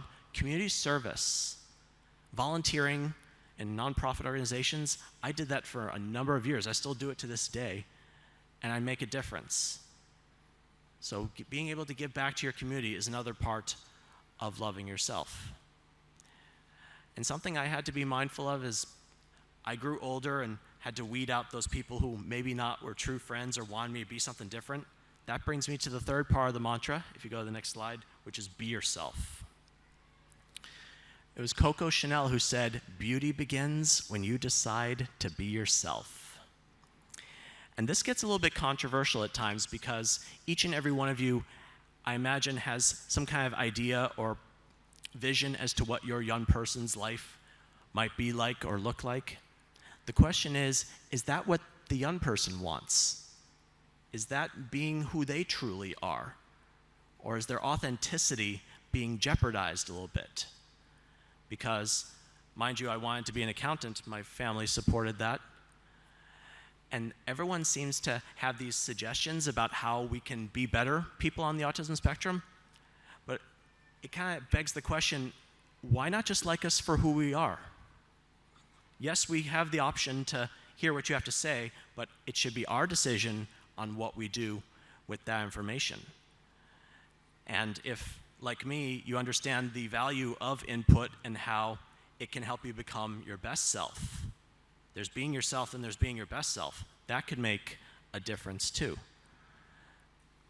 And a lot of times, I know when I was younger, I wanted to please others. I wanted to not rock the boat. I would kind of take people at their word or think people had my best interest at hand. I was a little too trusting, and that came back to hurt me a few times. So at the end of the day, I decided I'm going to hear what people have to say, but I have the final decision. And they should be willing and able to respect that. Wouldn't you agree? So as we look at our young people and their lives, ask yourself if you're letting them live the life that they want to live. And if they don't know what that is, what kind of life they want to live, maybe they need more guidance on what that is and what kind of options are available to them. Which brings us to the next chapter in Come to Life. Next slide. Finding your niche, or niche, depending on your pronunciation preference. Because a niche is a little hole in the wall where a piece of art or statue fits right in. And each of our young people deserve to find a place where they fit in, where they do well, where they can shine, and their talents can be put to good use. Unfortunately, not everyone seems to have all the opportunities to go out there and find out what that niche is. Whether they're staying at home, could be by choice or not. And even in today's virtual world, sometimes going into a virtual chat room or where the action is, that's part of finding your niche. And also understanding that as we grow older, our niches, where we fit in, change over time as well. And speaking of change, it's happening all around us. Like, I'm not the same person I was 5 years ago, 5 months ago, or even 5 minutes ago. So the change is happening all around us, and I think there's a lot of resistance to it, or like you want to fight the elements and not want things to change, everything to be constant, predictable, and unchangeable. But ladies and gentlemen, what if I told you the only constant, predictable, unchangeable part of our lives is change? That is what's going to be happening whether you choose to accept it or not. So with that being said, finding a way to let change or make change work in your favor. Find ways to adapt, change, evolve, grow, and see where that can take you. Let's go to the next slide, chapter 6. Find your voice. Find your voice, and more importantly, use your voice. Wouldn't you agree? You could find your voice, but if you're not using it, not doing its purpose, right? As I mentioned earlier, accepting that you must be the change you want to see in your life. Now, by a show of hands, in meetings such as IEPs that you may have with your young person, raise your hand if your young person is not present at these meetings about their future. Okay, so a few of you may not have your young person present at meetings about their future. Well, getting back to that car example, not having them present at the meeting, that's like them not even being in the car at all. Wouldn't you agree? It's like taking them, getting them out of the seat that they're in, leaving them on the side of the road, and you driving off without them. And they may or may not have the tools to call an Uber or follow you or catch up or call for help. It's like leaving them in the dust. And parents, you are your child's voice now. Who's going to be your child's voice after you die? A family member? An elected representative? How about the young person themselves? And I want to really make sure that even those who may not or have difficulty speaking, they can still find a way to communicate. Just because someone isn't speaking doesn't mean they don't have something to say. Do you agree? Let's go to the next slide. Now, when it comes to speaking and reading, my mother wrote a book about reading comprehension called Drawing a Blank. This is available on Amazon, and I want to encourage you to have a look at it as far as in connection with further education. How people on the autism spectrum, while they can read the pages or the words on a page, they may not always know what the words mean or understand how it applies to life in general or maybe a lesson to be taught. So that's something to be mindful about as you look at your children, your young people, looking to read and more importantly, understanding what they read. Because that is a large part of being a productive member of society and understanding how they can better themselves as a whole. Let's go to the next slide. I'm starting to wrap up a little bit here. But the overall conclusion of Come to Life is I believe each and every one of us can be the hero in our own lives, particularly our young people. They have struggles, they have failures, but there are also successes and triumphs. And isn't that part of what being a hero is about? You fall down, but you find a way to pick yourself back up and keep moving forward. I know I had to do that when I was doing the Ironman triathlon. If you go to the next slide. I actually failed finishing an Ironman twice before I finally did cross the finish line for the first time.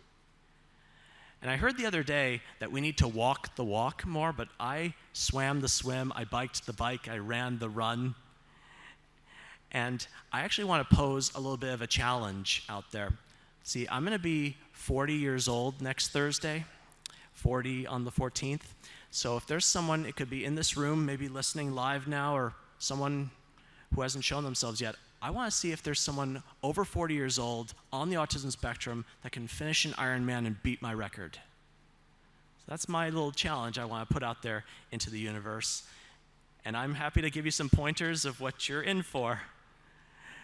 But I believe each and every one of us can be more than even we think we are sometimes. Because there were times I wanted to quit that race, but I thought to myself, there's someone who's going to see this finish and is going to put it into their survival guide, and they'll think, Tom went a little bit further, I'm going to go a little bit further too. Next slide, please. Because that victory awaits you. Yes, times are tough, there are struggles, you may not always get it right the first time, but what are you learning? What are you doing to change the circumstances, make things different or better the next times around? Each and every one of us can do better when we commit ourselves to that perseverance and the change we want to see. And if you go to the next slide, I encourage you all to see how Come to Life, it's available on Amazon, can help you come to life physically. Go to where the action is, whether it's in person or online. Come to life mentally, be able to pick yourself up and keep moving forward, even if you fall multiple times. Come to life emotionally. Take charge of your happiness and well-being rather than leave it in someone else's hands. And come to life spiritually. Not so much in the religious sense, but giving yourself to a cause or an ideal bigger and greater than yourself. That will help make the world a better place. Raise your hand if you want this for your young people coming to life, physically, mentally, emotionally, spiritually. That's what I like to see, all those hands. So next slide, please. I relisted those objectives for those that were interested in seeing them. And next slide, revisiting my life definition. I saw in a breakout presentation yesterday, it said, we must not prepare the road for our children, we must prepare our children for the road. because I have a belief that the world is simply too big to change for one person or one small group. But look what we have here. One person, one small group can change the world. So I encourage you to go out there, give yourself to an ideal, put your young ones on the forefront, and let's create wonderful, beautiful lives for them. Next slide, please. So if you like what you saw and heard today, I am available for these engagements, and I'm pleased to report that a copy of Come to Life and My Glass is Full, my current books, went to our honored panelists while the photos are being taken. So I'm hopeful that those seeds will be planted on fertile soil so that that manual, if you will, that prequel to transition, that's what I like to call Come to Life, a prequel to transition to put our young people on the path to the best life for them. And my fiance and I are actually writing another book. Oh, go back one slide. My fiance and I are writing a book called They Said We Couldn't, So We Did. Making relationships work when the odds are against you. Because I do believe we have a story to tell. Our struggles, our successes are going to help see that people on the autism spectrum can and do get married and have relationships that last a lifetime. Raise your hand if you want that for your young person. All right. All right, and that brings me to the end of my presentation with the last slide here. Time and protocol permitting, I believe we have time for questions, if anybody has some. Thank you for your attention.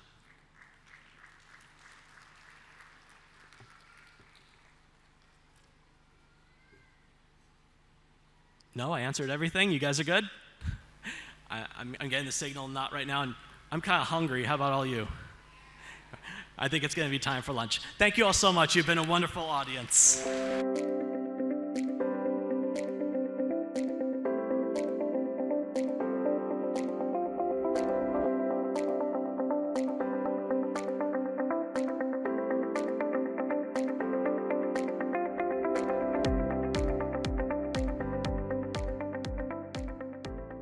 Thank you so much for watching the plenary session of ICAN Tanzania 2023 presented by Autism Connect. So to give you a brief about Autism Connect is an association of parents and professionals formed to disseminate scientifically validated information about therapies and treatments for autism.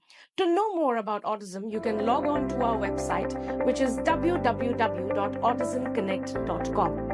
After 2 successful ICAN conferences, the first one being at Dubai and the second one being at Tanzania, we are now coming up with the ICAN conference at Canada, Niagara Falls. To know more about our conferences, you can log on to our website, which is www.icanconferences.com. Thank you so much.